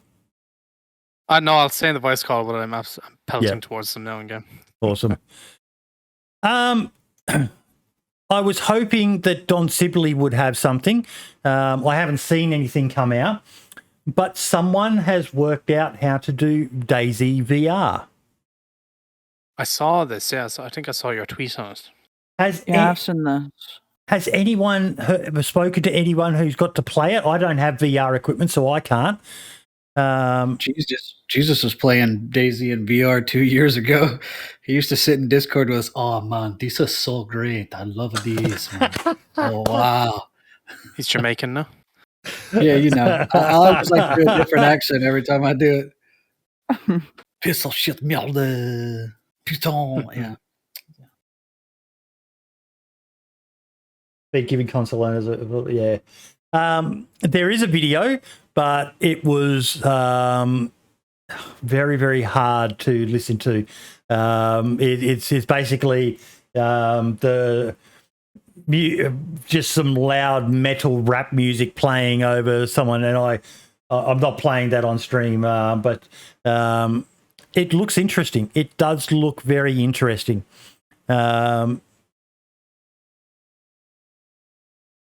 It'd be interesting to see how it runs. I don't know, like, because I'm not 100% up to date on my my VR stuff, but like, are you using keyboard and mouse but with just the VR headset on, or are you like using those VR control things that you have in your hands, or like, do you know how it works? Using some VR panel or something they were talking about, or a controller. If you could make it compatible with those new VR gloves, like that movie The Wiz back in the day, the Power Glove, they have these new VR gloves. Just imagine playing DayZ on that. I'd probably break every window in my house. I was playing Onward, and I went to throw a grenade, and I punched my ceiling fan and broke the light. Let me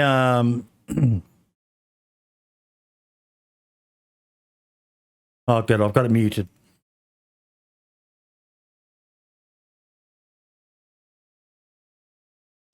Marks, that guy stole your thumbnail style. Did you see that? I didn't. Do you take my my font? Your font, yeah. How dare he?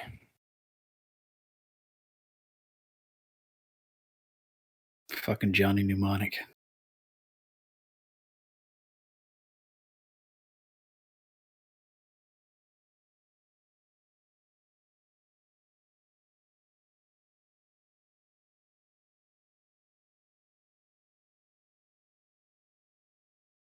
Oh, that's cool. You got to turn your head a hell of a lot for a little bit of movement, though.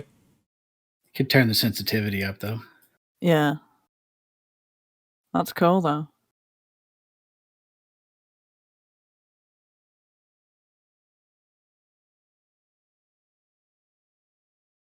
If my hairline ever gets that bad, kill me.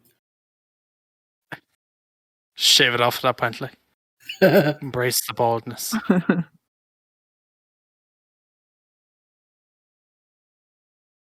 He's playing on keyboard and mouse, yeah. Well, he had a controller in his hand before. Oh, did he? Yeah. Looks like they're not moving that much. I know with my Oculus, you gotta. Ew, DayZ controller. Yeah, so he's doing what Jesus did. He's just using it to look around. That's still cool.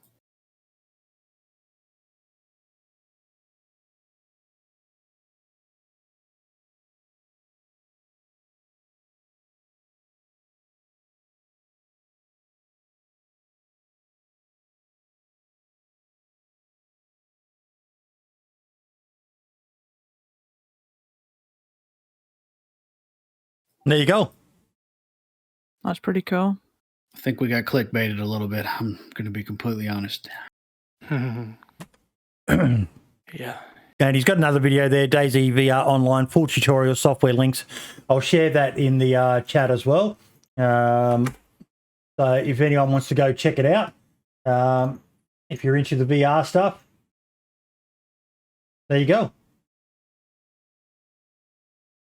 But I think it's cool. You know, I've always wondered about DayZ VR, and you know, I'm still waiting for Don to do a good video on it, because he makes some next level stuff.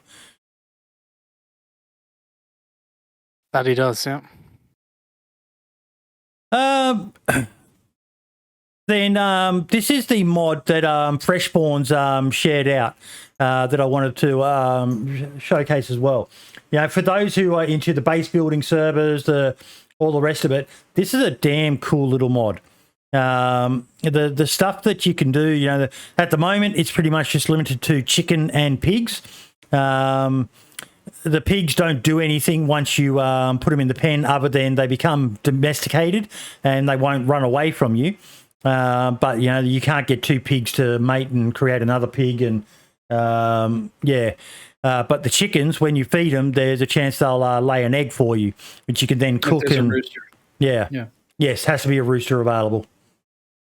Yeah, it's a really cool mod of like he said, the base building and homesteading style servers. That thing, if you've got a base and you want like sustainability, like protein sustainability, blah blah blah, and you're not close to a fishing source or water source, it's a really cool mod. The chickens and pigs, they're docile when they're around you. They don't freak out or anything once you domesticate them. It's really cool. They did a lot of work on that, and it's actually pretty nice to have. The Freshborns video was good though, Beans, because it showed like they hadn't put a fence around their chicken coop.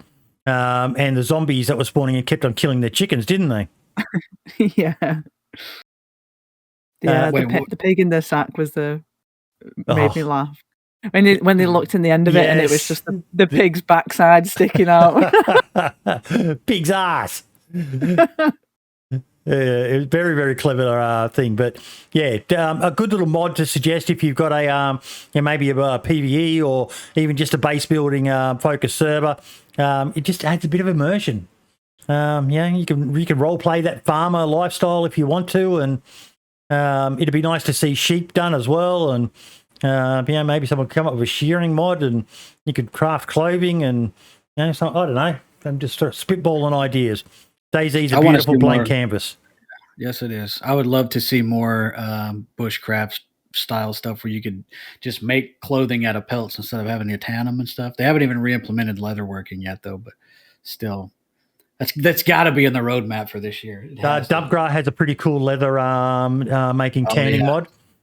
If you're into that, he's even, in my opinion, got a better method of creating leather. Instead of just pointing fucking a sack of fertilizer at a pelt, Dumpgra's, you have to actually clean the leather, attach it to a tanning rack, and it's pretty damn cool. I'm curious how they're going to do dyeing of clothes now since they've removed berries and different types of bark. So I'd like to see what they do with that. There it is. Tanning and leatherworking. Right. Don't mean to do this, but I'm going to have to dip out this call for we're almost done, maybe mate. 5 minutes. We're almost done, back. so if you're back, you're back. Okay, see you in a minute. Somebody's got to carry his team. But you attach it to the leather and just a bit more immersive, a bit more interactive for those that want that. Yeah, doing it like the Native American style. That's so cool, man. Mm-hmm. Do you do a lot of that sort of stuff when you're playing Beans? Not a mass amount, no. But I like the look of that thing that he's putting like the pelts on and stuff. Yeah, do you have to craft that, or do you find it? No, you craft it. Okay. Yeah, all of Dumpgra's mods are really in depth, like when it comes to the crafting, but it's really satisfying once you get it done. Like his metallurgy mod and the ammo crafting mod, the things that should be staple cannon stuff in DayZ. Mm-hmm. Yeah. Bohemia, just hire the guy. What are you doing? Yeah. But no, you even have to use like fish hooks to attach to the drying frame to then use to attach to the leather, and it's a very, very cool, well thought out mod. Definitely one worth checking out, folks. What else have we got? Red Falcon Chopper mod. Scale Speeder did a much more succinct version of it. He did forget one part of it though. The thing, do you play with choppers much at all, Beans? Not a great deal. The only time I'm ever really involved with anything to do with the helicopter is if I'm on day one Livonia. Yep. That's about it. I think that's the expansion one, isn't it? I think. Possibly, yeah.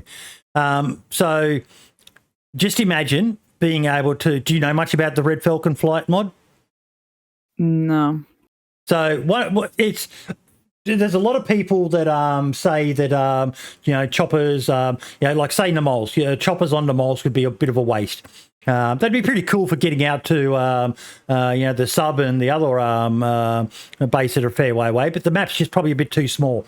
But imagine being on Chernerus, having your AK with a drum mag, and seeing a chopper, being able to shoot that chopper down, have it explode when it hits the ground, turns into a heli crash, and any loot that was inside it gets distributed around it like a heli crash. Oh, that's cool. That is what this mod can do. Wait, That's what awesome. are the crash models look like? Is it the exact? Okay, so it's. I don't think I can't recall if he showcased the crash model. So that crash site over there is a chopper he crashed earlier. So it's giving off the smoke. When it crashes, he did actually. I think he might have. It's a bit tricky to fly. It's not an easy one like expansion. Because there's no auto hover at the moment. He is considering adding it. I said he should add it just as something that's configurable, so that servers that want it to be easy can make it easy. Servers that want it more realistic can have it more realistic. But when the crash site actually happens, zombies actually spawn on it too. Like they're attracted to the crash site. The rotor blades get bent when they're damaged.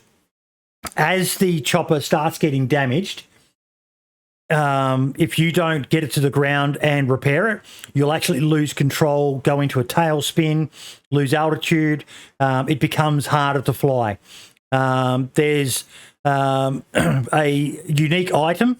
It's basically a helicopter repair kit that you can use you hold in your hands and you walk up to the helicopter, and it gives you the option to repair either the damaged rotor blades, damaged tail rotor, or the engine. He's going to be implementing a second liquid that you need to get the chopper operating, and that's hydraulic fluid. So when you're actually in the chopper, if I go back, you can see... Well, we'll get to where he's here. So you can see you've got two liquids, fuel, and then below that, you've also got the hydraulic fluid indicator. It's got a pretty cool HUD. A couple of the choppers, the actual in-game instrumentation works. So it's not just you relying on your HUD, but you can actually see, like the angle your chopper's at, the pitch of it, and there's so much in-depth stuff. The models of the choppers, when they're damaged, they do have some bends and damage in them, but the textures of the paintwork and that hasn't changed so much. But it's a mod in development. Who made this? Red Falcon. Dude, he did an insane job. There's so many layers of. He's got its own customized HUD with list and pitch and everything. This is insane. Mm-hmm. I'm so anti-chopper, just because back in the mod days, it made it so easy to get around. But this is you actually have to work for it. It's like, I don't know. I'm really impressed. The other thing as well, let me just quickly go back. I'll try and find the part where he's got the inventory of the chopper open. Not only is there going to be two liquids, but there's more parts to a chopper as well. See, if you look in the game files, there's a lot of different. There's like rotor. I could show. There we go. Hang about. So many. Oh yeah.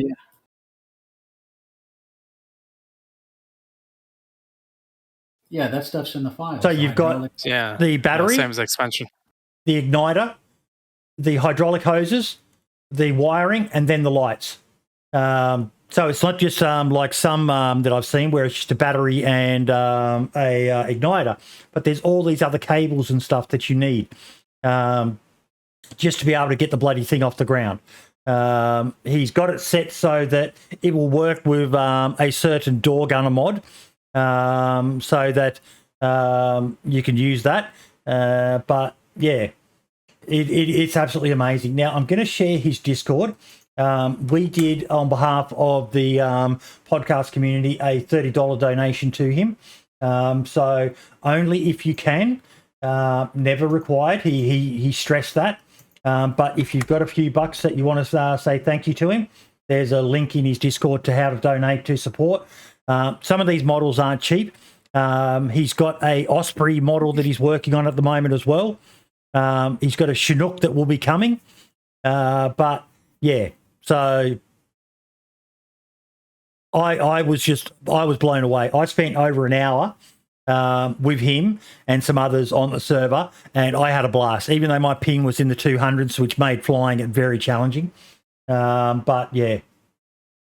Donate. I'm going to donate. If anyone, like, I don't think people understand how much it cost just to buy models, man, or to commission someone to make them. Like, I spent on the map project I was working on with DOJ, not to give too much away because I don't want an angry Frenchman chasing me, but we dropped like $400 or $500 just on cars.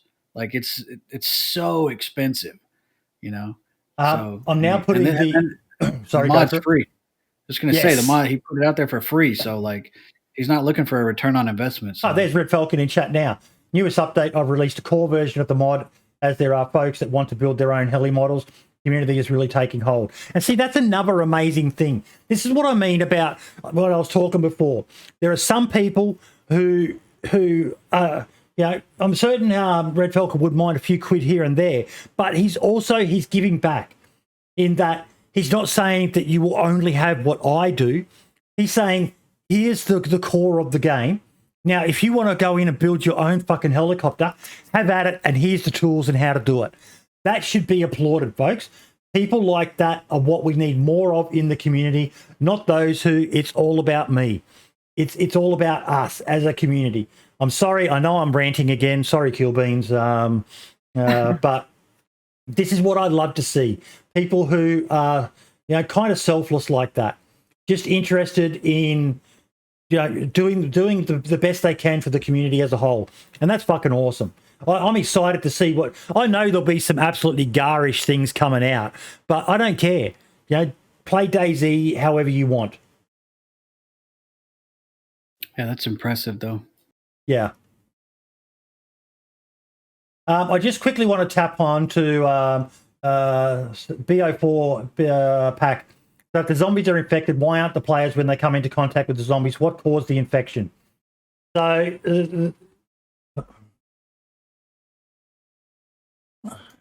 let me find. Oh.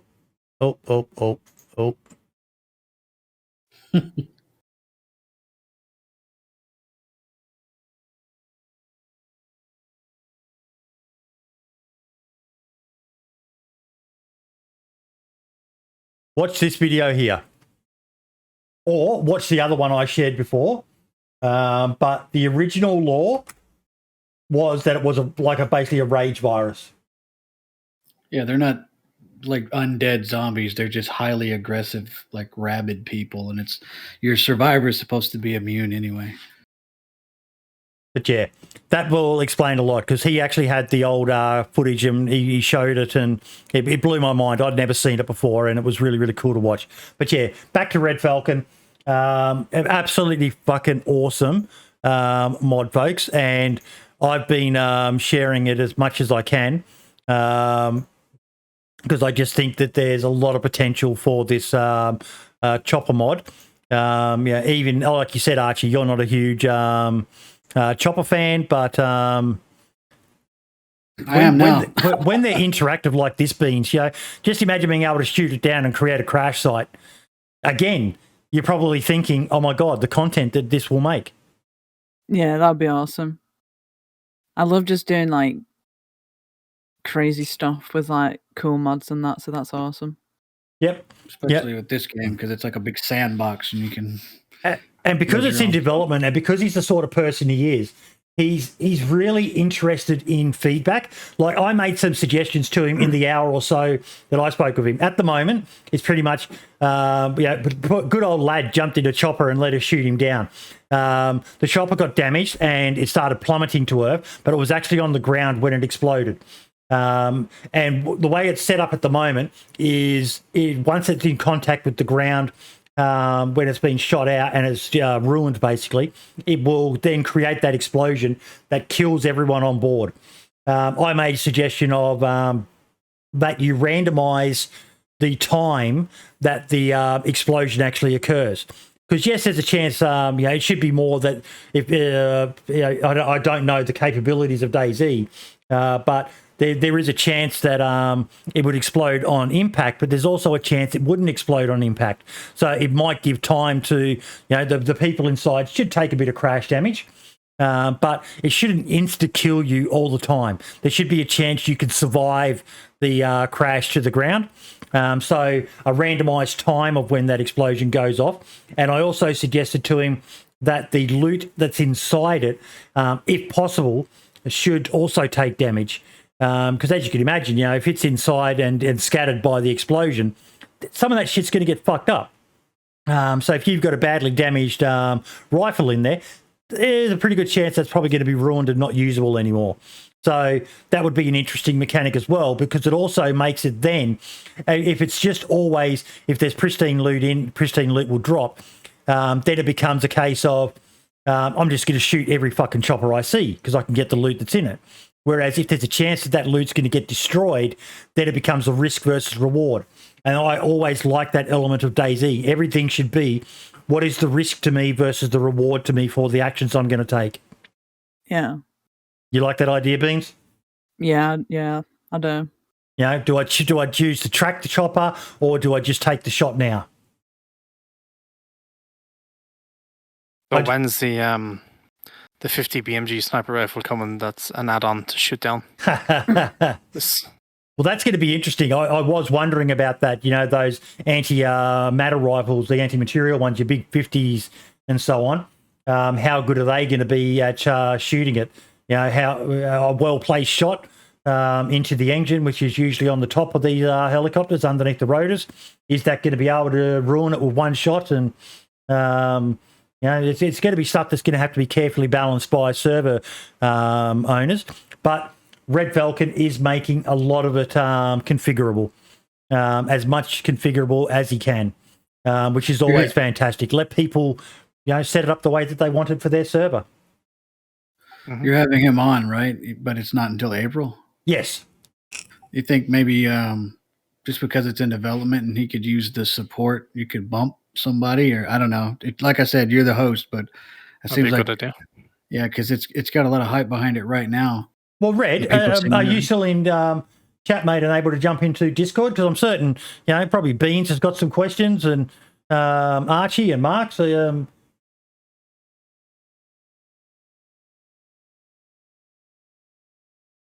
jump into the podcast Discord, mate.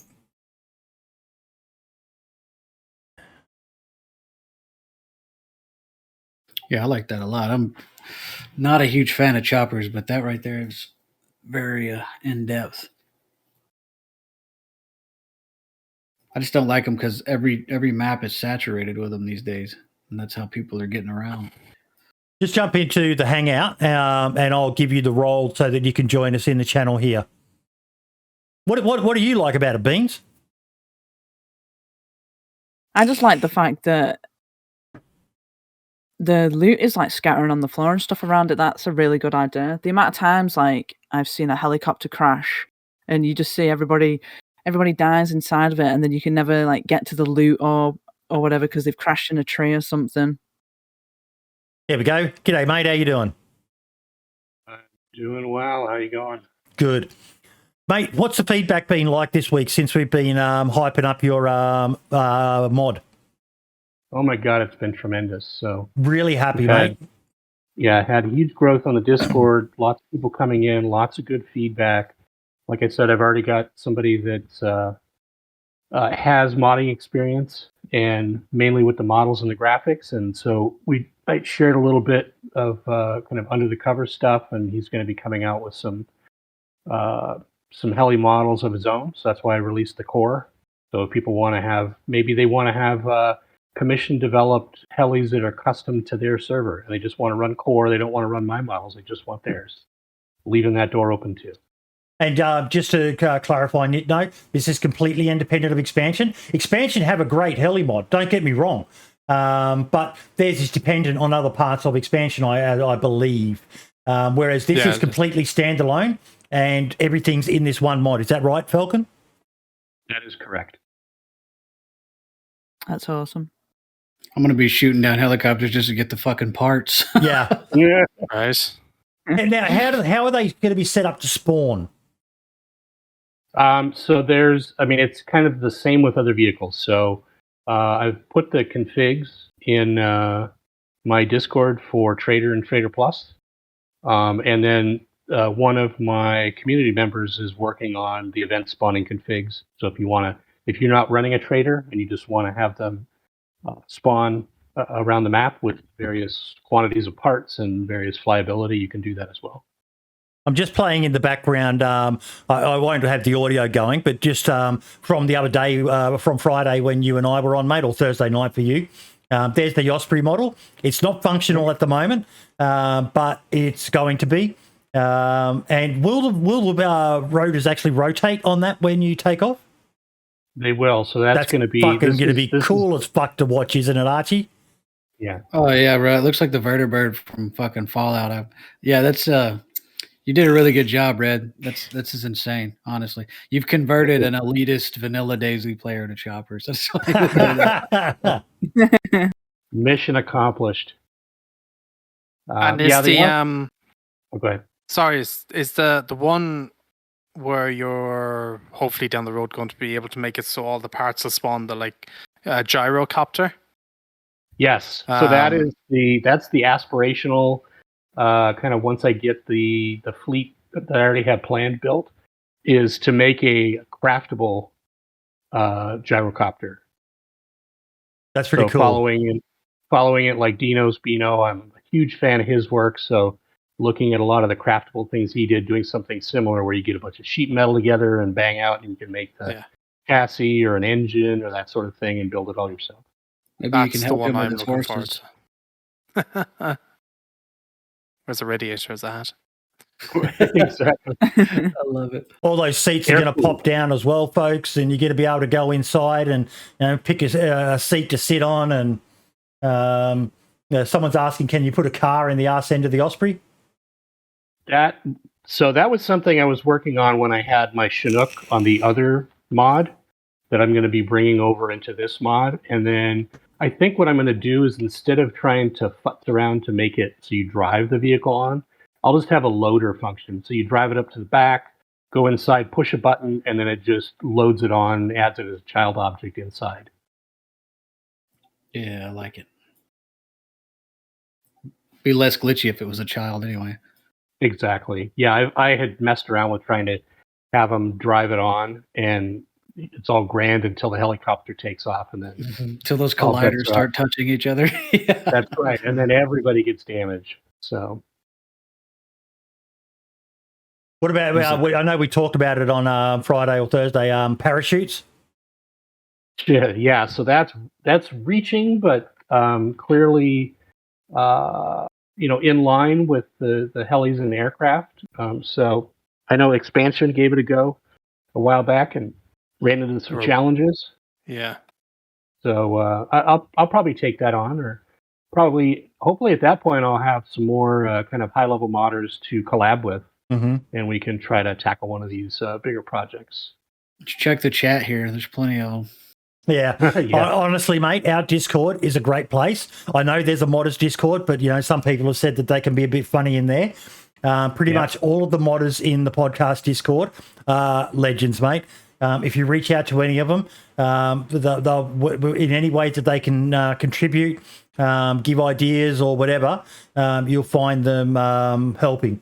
I want to try and skip forward just to show people what when we were actually okay. I think it was about there.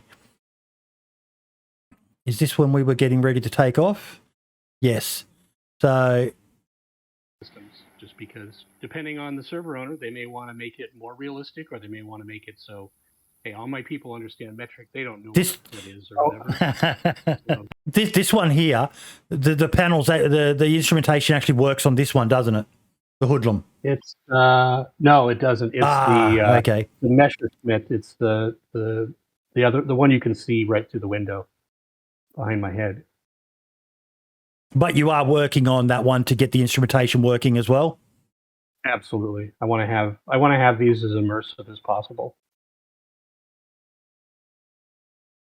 See, there's a rec model. I just clicked past it, but so it does show that they're a little bit different. Where are we when we're flying? Right. There we go. So if you watch the instrumentation, you can see the altimeter is climbing. I'll let you talk us through it, Red. Sure. So we've got, this one's the most built out. So we've got altimeter, airspeed, vertical speed, direction. There's both a gyro compass and a magnetic compass. And then also what's referred to as radar altitude, which is your altitude above ground level. And then there's a bunch of other instruments that are just kind of display that have to do with the engine status, that other than when it fails, they drop. They don't provide much value other than immersion. Frankie's, he has a test server that anyone can join. Just look for Red Falcon Test in the community tab, and there's ATMs there, and you can just go in and spawn a chopper in and just practice flying around yourself.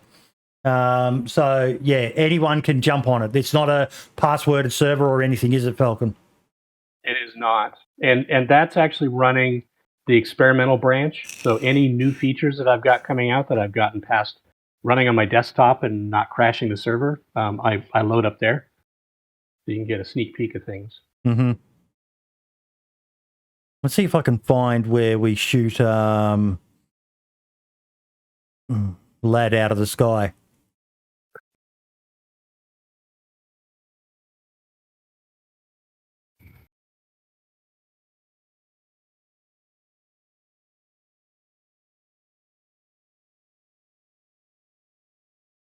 Because that was the part that really excited me, Beans, was the actual, I think that's it there.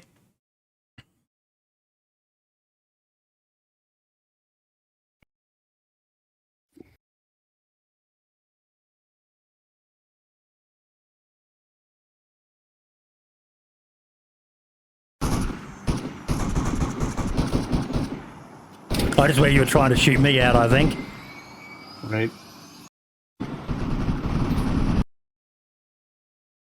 Looks like being inside the chopper. There's your infected, but look at this.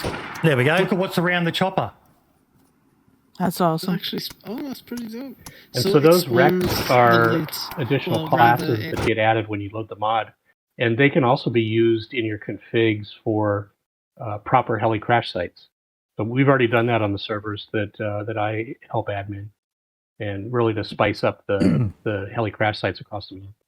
Now, what was interesting when this happened as well is a couple of items were missing. We couldn't see them around them. And Falcon actually went into admin mode and turned on ESP, and they were under the chopper and not accessible, which I actually thought was pretty cool as well, because it randomized to an extent what was actually what survived the chopper crash.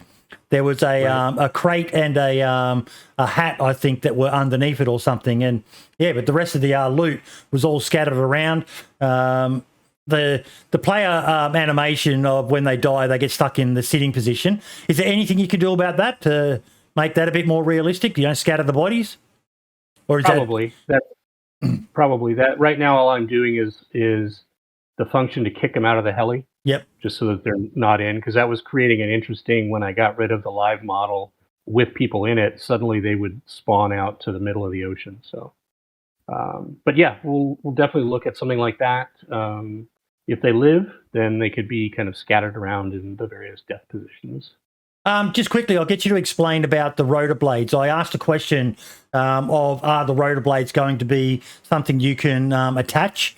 And if they get damaged or ruined, how can you repair them? I'll let you answer that one again, Falcon.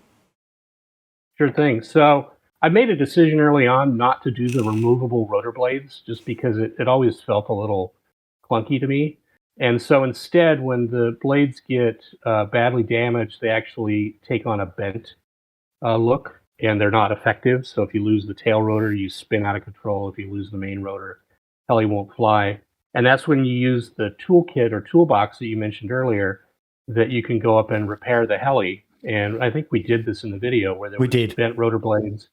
We went up, repaired them, and then all of a sudden they go straight again. So really, as long as they're not ruined, you can repair anything on the heli. You guys got any questions? And actually, right now we have one toolkit that you use for repairing everything. Somebody suggested leaving that one, but also making available individual tools that only repair certain parts. So that way, if somebody really wants to have a hardcore server, instead of a toolkit that you can repair anything, they can scatter the wrench or the whatever you want, the repair kit for the fuel tank, and scatter those around the map. So you have to collect those to be able to fix up your heli.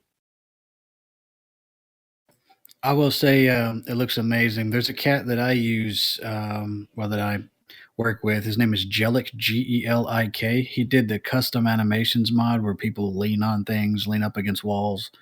Right. Here it is. Do the God stance. He can probably help you with the death animations.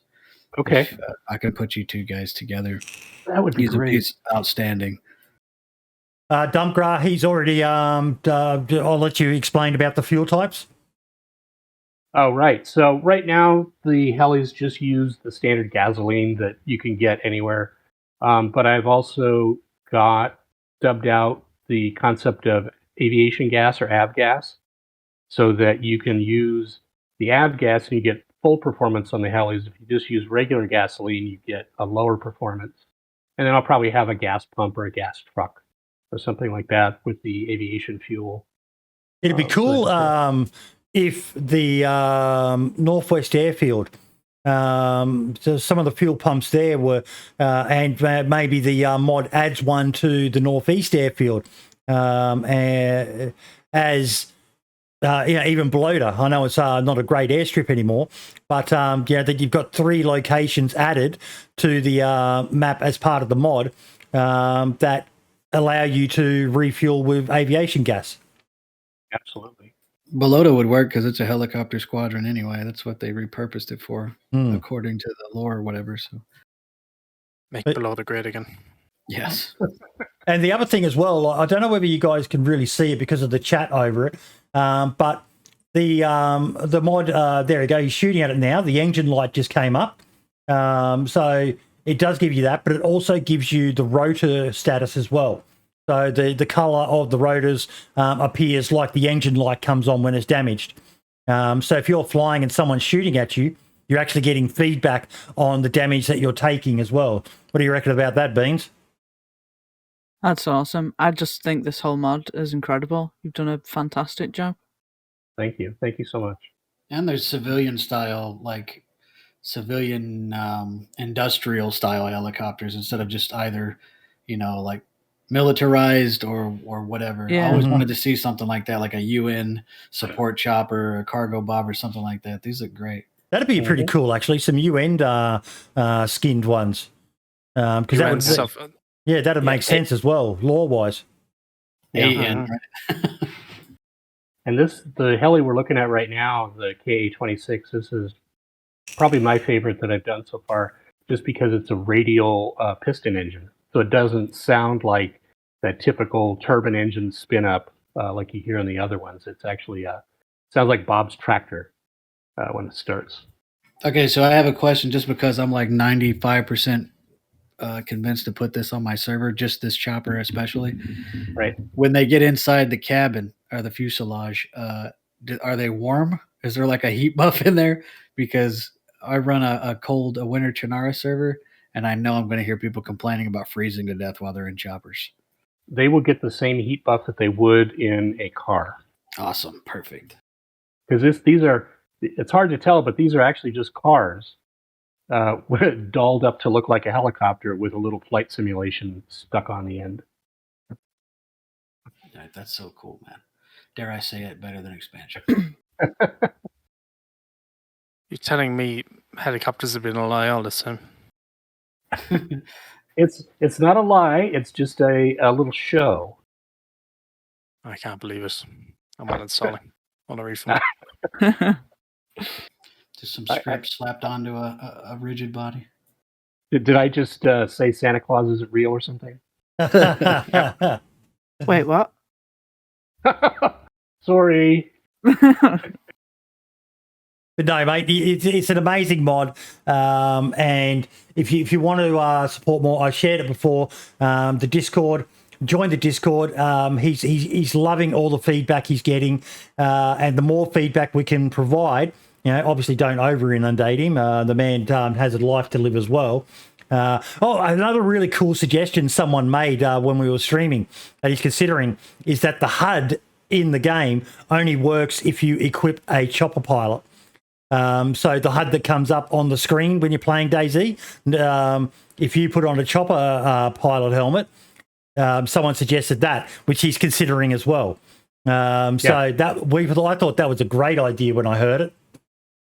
That's a good idea.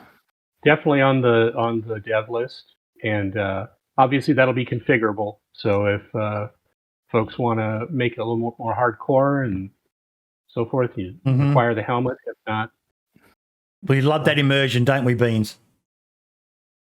Oh yeah. You know, you'd have your chopper in your base, and you'd store a couple of pilot helmets in it for both the pilot and co-pilot can fly it as well. So either chair. So you can be mean and fuck with your pilot if you're sitting in the front. We actually had reports of a challenge with that this morning, which was the co-pilot was looking at the map and acting as navigator, and so they were scrolling their scroll wheel, zooming in and out. Oh wow! For those who don't know, the engine revs basically is controlled by your scroll wheel. Because it's a delicate little thing to fly, isn't it, Falcon? Yes, it is. It's not a yank and bank type of thing where you just mash the keys and hope for the best. You can get good at it. Like I got someone later in the stream, and I just watched them flying around. I think I've just skipped to the part now where there's a couple of people just flying around. It rewards actual skill. And it was it Gramp who was flying around in the sky? I think it was Gumby. Gumby, that's right, sorry. And you can fly them very well if you take the time to learn it. Yeah, it'll be a niche skill to learn. Dude, those crash models. I'm sorry, Marks. I just can't get over how good they look, man. Like when he was describing it, like it turns into a heli crash. I was expecting some lazy ass, like, oh, it's the stock heli crash from, the vanilla game. But then it's the actual model that's been destroyed, and it's the smoke. It's insane, man. That's so good. Like, hopefully, if they ever do decide to put out their helicopter DLC, because it's Bohemia, let's be honest, it'll be behind the paywall. It looks something like this, because this is, I'm like, I don't want to, throw shade at anybody, but this is the most impressive heli mod I've ever seen. Thank you. Wow, you're making me all misty. I'm Misty. I'm Archie. Dump crowd. Yes, absolutely. That's probably the way we're going to go. Is either the pilot can disable it, or the pilot or co-pilot can enable or disable their input with the button. I definitely think I was going to wait to make a video for the gyrocopter one, but I think I'll just make 2 videos, and I'll make a video on this probably this coming week. Cool. Showcasing it off. I'm hoping we get some more hype for you, Falcon. And if you're a creator, reach out to Falcon. He was gracious he spent over an hour with me. He's proud. This is his baby, folks. He's proud of what he's made. And if you want to showcase it on your channel with a video or whatever, reach out to him. He can hook up some of his lads who are really good at flying to show you what it's like in the hands of a skilled pilot.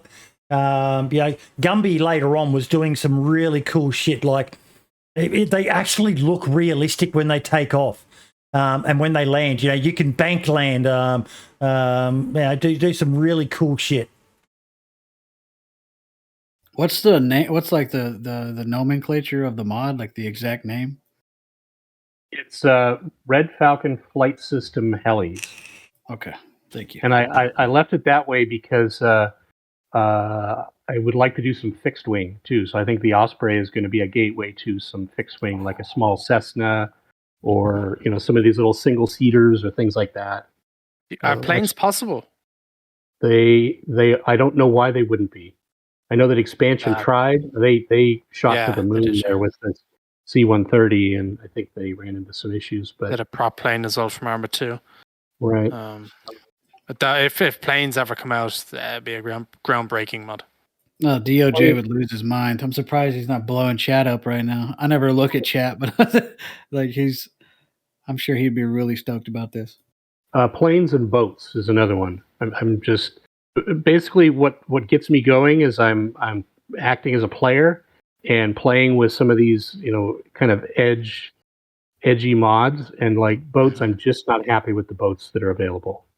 I think that it can be done better. A lot of desync with Yes. Yeah.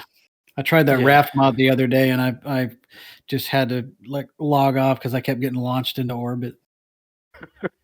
It's a nice execution, right? They tried really hard and they worked hard on it, but it's the tools you're given to create it, Exactly. Trying to fish on a boat on the raft. I tried that and it was like I get to fish and it disappears. Like, well, I'm on a raft. That's the important thing to me. So. Well, every time I open Bulldozer, I want to jump off a cliff. So props to you. And I guess it's just a good confluence of time for me because I have 3D modeling experience. I have decades of software development. I've done a bunch of graphics before. I've done sound editing and that sort of thing. So I can just mash it all together and enjoy every aspect of it. You deserve a lot of credit. This is excellent, man. Thank you. You can see as we get later on into the video, just how many times I managed to crash and people around us. There's literally chopper crash sites everywhere around it, but it's a lot of fun. Even if you're usually not a pilot, I highly encourage you jump onto his test server. You spawn at the location. And you could just jump straight in to some of these choppers and practice, have fun, go with your mates and then you jump into his Discord and give him feedback and maybe a few bucks to help pay for some of these awesome models.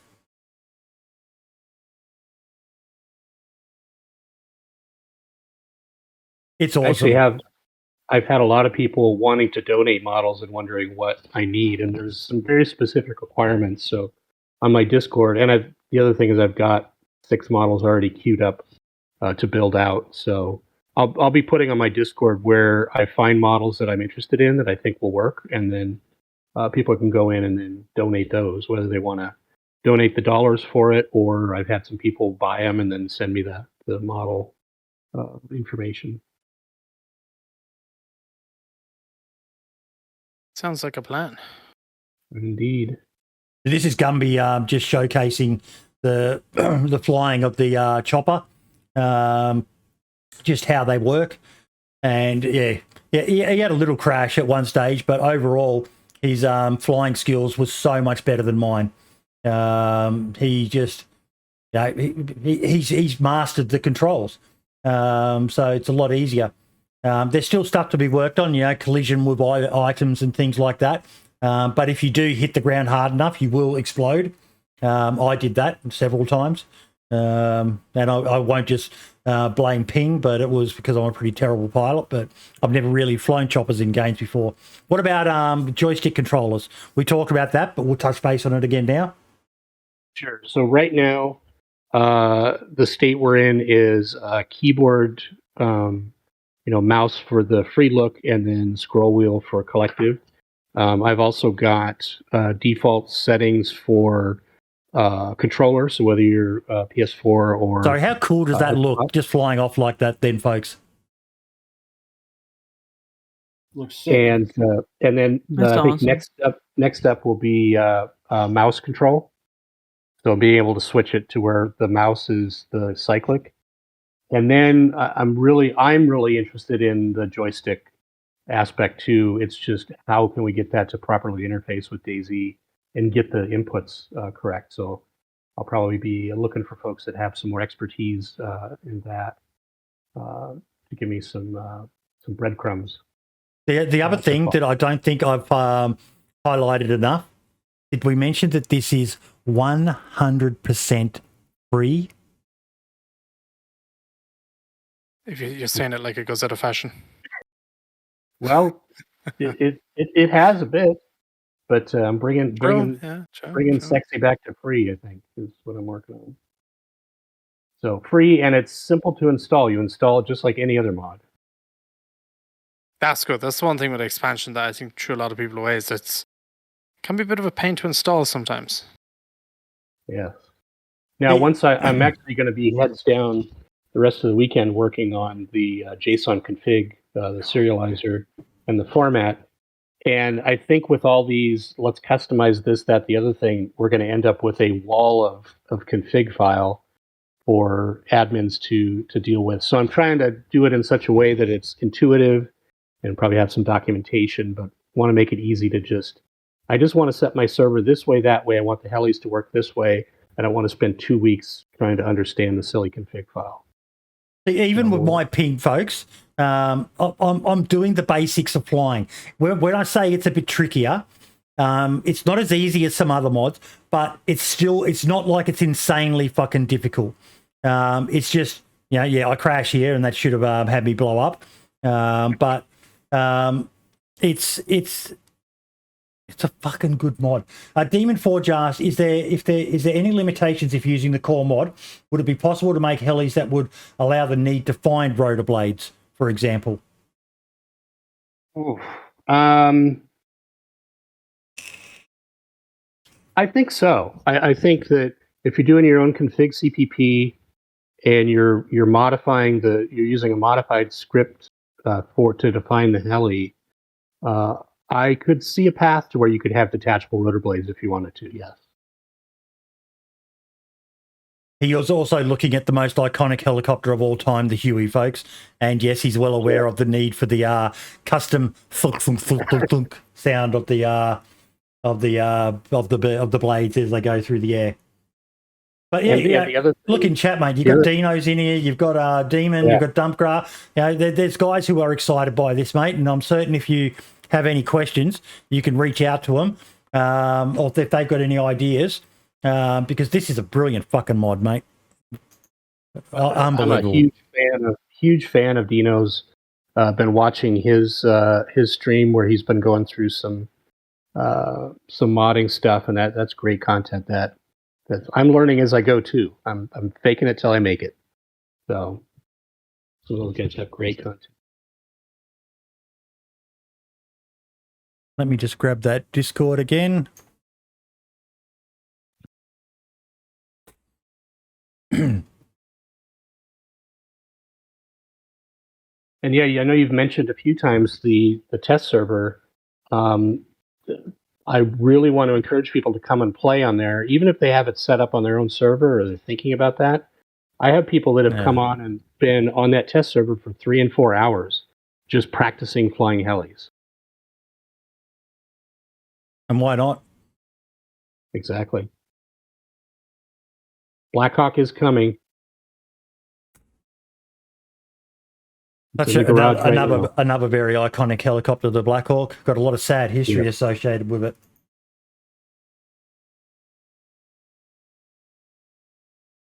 Just sharing the Discord link again, folks. But yeah, I'm really happy that you're getting the attention a good mod like this deserves, mate. Yes, it's. I'm very excited. Of course, it's the double-edged sword because now I'm like I can't screw it up. People are looking. People are actually using it. What about yourself, Beans? Are you going to be jumping on and trying it out yourself?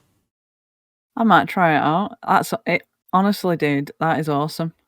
Thank you. Hats off to you. Oh, so you're another one. You're another very, very naughty boy, Red. You need to put your donation link on here as well, mate. Put it in as many places. You're not demanding people pay to play, but you need to put the information out there.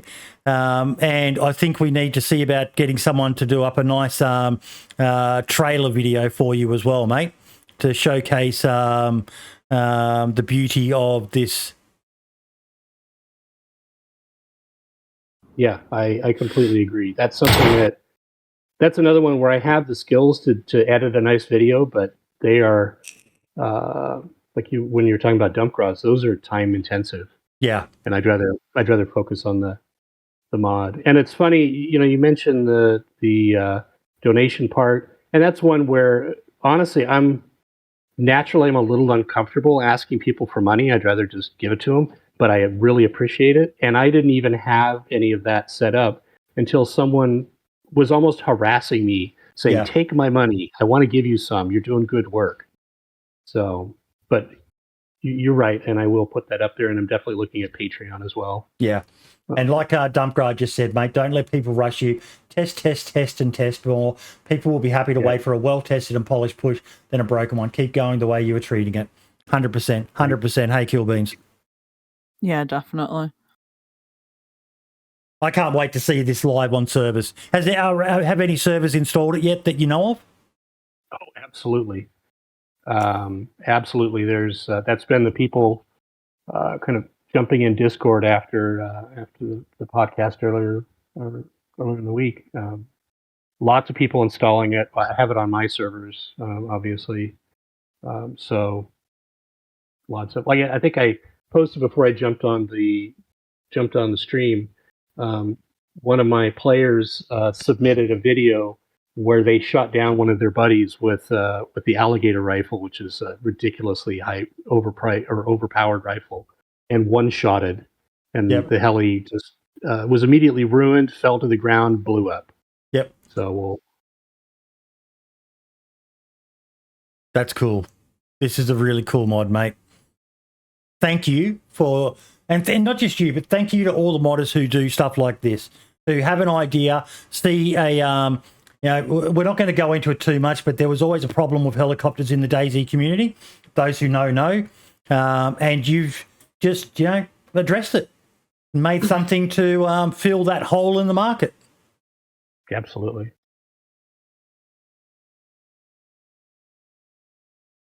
The fact that it's free as well, dude, that's awesome. Yeah, 100%. I was joking a bit before, KillBeanZ.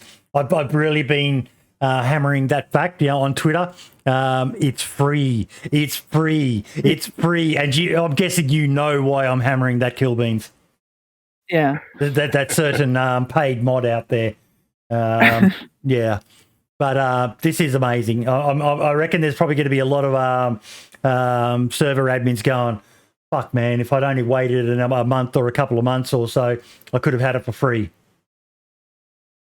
That's true. And I know that I tried to make it as compatible as I could with the other helicopter mods that are available. Yep. There are a few overlap spots. Actually, I think with the recent expansion update, I may be 100% compatible with expansion. So if you're running that, you can also run my helis.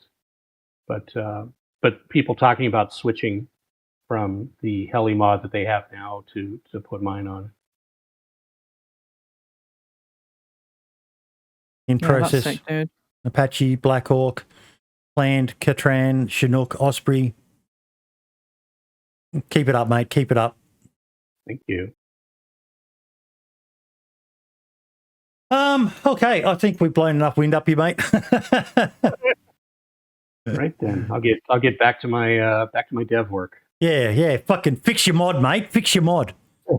That's what they always say. It's a running joke around here, mate. Yeah, modders are overworked and underappreciated. Adopt a modder. Hashtag adopt a modder.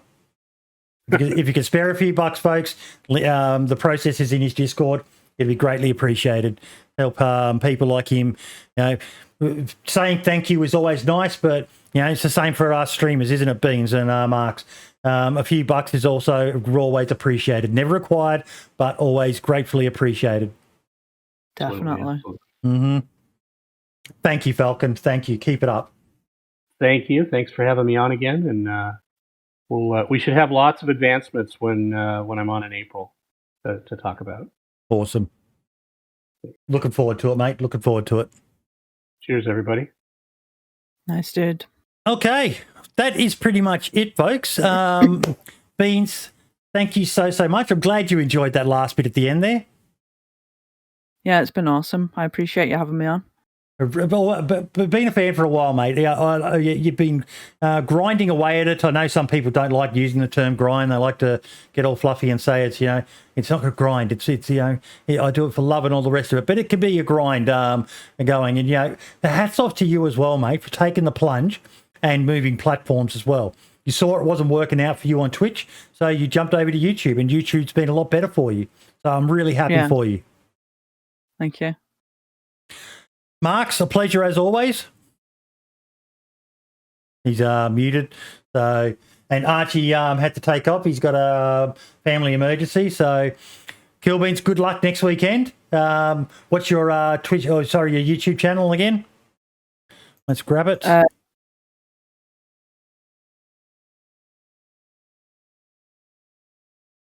And you'll be streaming, I guess? Yeah, I'll be streaming. I'll probably be recording at the same time as well, so I'll make a video or something. Please do. And like I said, it'd be great if someone amongst you all could create a highlight of the event from multiple perspectives. There's KillBeanz YouTube channel, folks. Go check her out. She's a lot of fun. She's one of those with a few little quirky sayings. And what was it? Press the ding dong. Yeah. Click the ding dong. Click the ding dong. That's it. But yeah, keep up the good work, mate, and good luck next weekend. And I hope. Thank you. I hope you're not the first to die. It always sucks being the first to die in those sorts of events. I'm going to win. You know, I'm going to go full force. You're backing yourself. You reckon Archie's going to blow his 100 on Team Purple? Yeah. Oh shit! Yellow at the top, baby. I forgot the raffle. We started the raffle. Thank you, Florida. Okay. Oh, I've won. Oh, let's draw this and see who is the winner. Let me bring it up. Derleth. Awesome. Derleth, I'll hook up with you in chat afterwards. And we will arrange. I think I can do it like as a gift link that you complete yourself. And yeah, yes, it is ending, Joe son. Sorry, mate. But yeah, we've been going now for 3 hours. So yeah, a slow week, but still with DayZ, there's just so much happening, isn't there, Beans? Yeah, there's always something going on, even if it's quiet. Yep. So much amazing stuff. So much amazing stuff. It's an amazing game with an amazing community around it. All the best, everyone, and I will see you next week. Our guest next week, ladies and gentlemen, is Facility BJJ. Looking forward to next week. Nice. Should be a good one. Yes. Yes. You've been playing with him, haven't you, Marks? Yeah. I have. Yep. So good. Okie dokie, folks. See you all next week. And when are you streaming next, KillBeanz? I'll be on Monday. My schedule is normally Monday, Wednesday, Friday, and at the weekends if there's something going on. Yep. Awesome. Well, all the best, mate, and keep up the good work. Thank you so much. Catch you later, everyone. Say bye-bye. Bye. And ciao for now.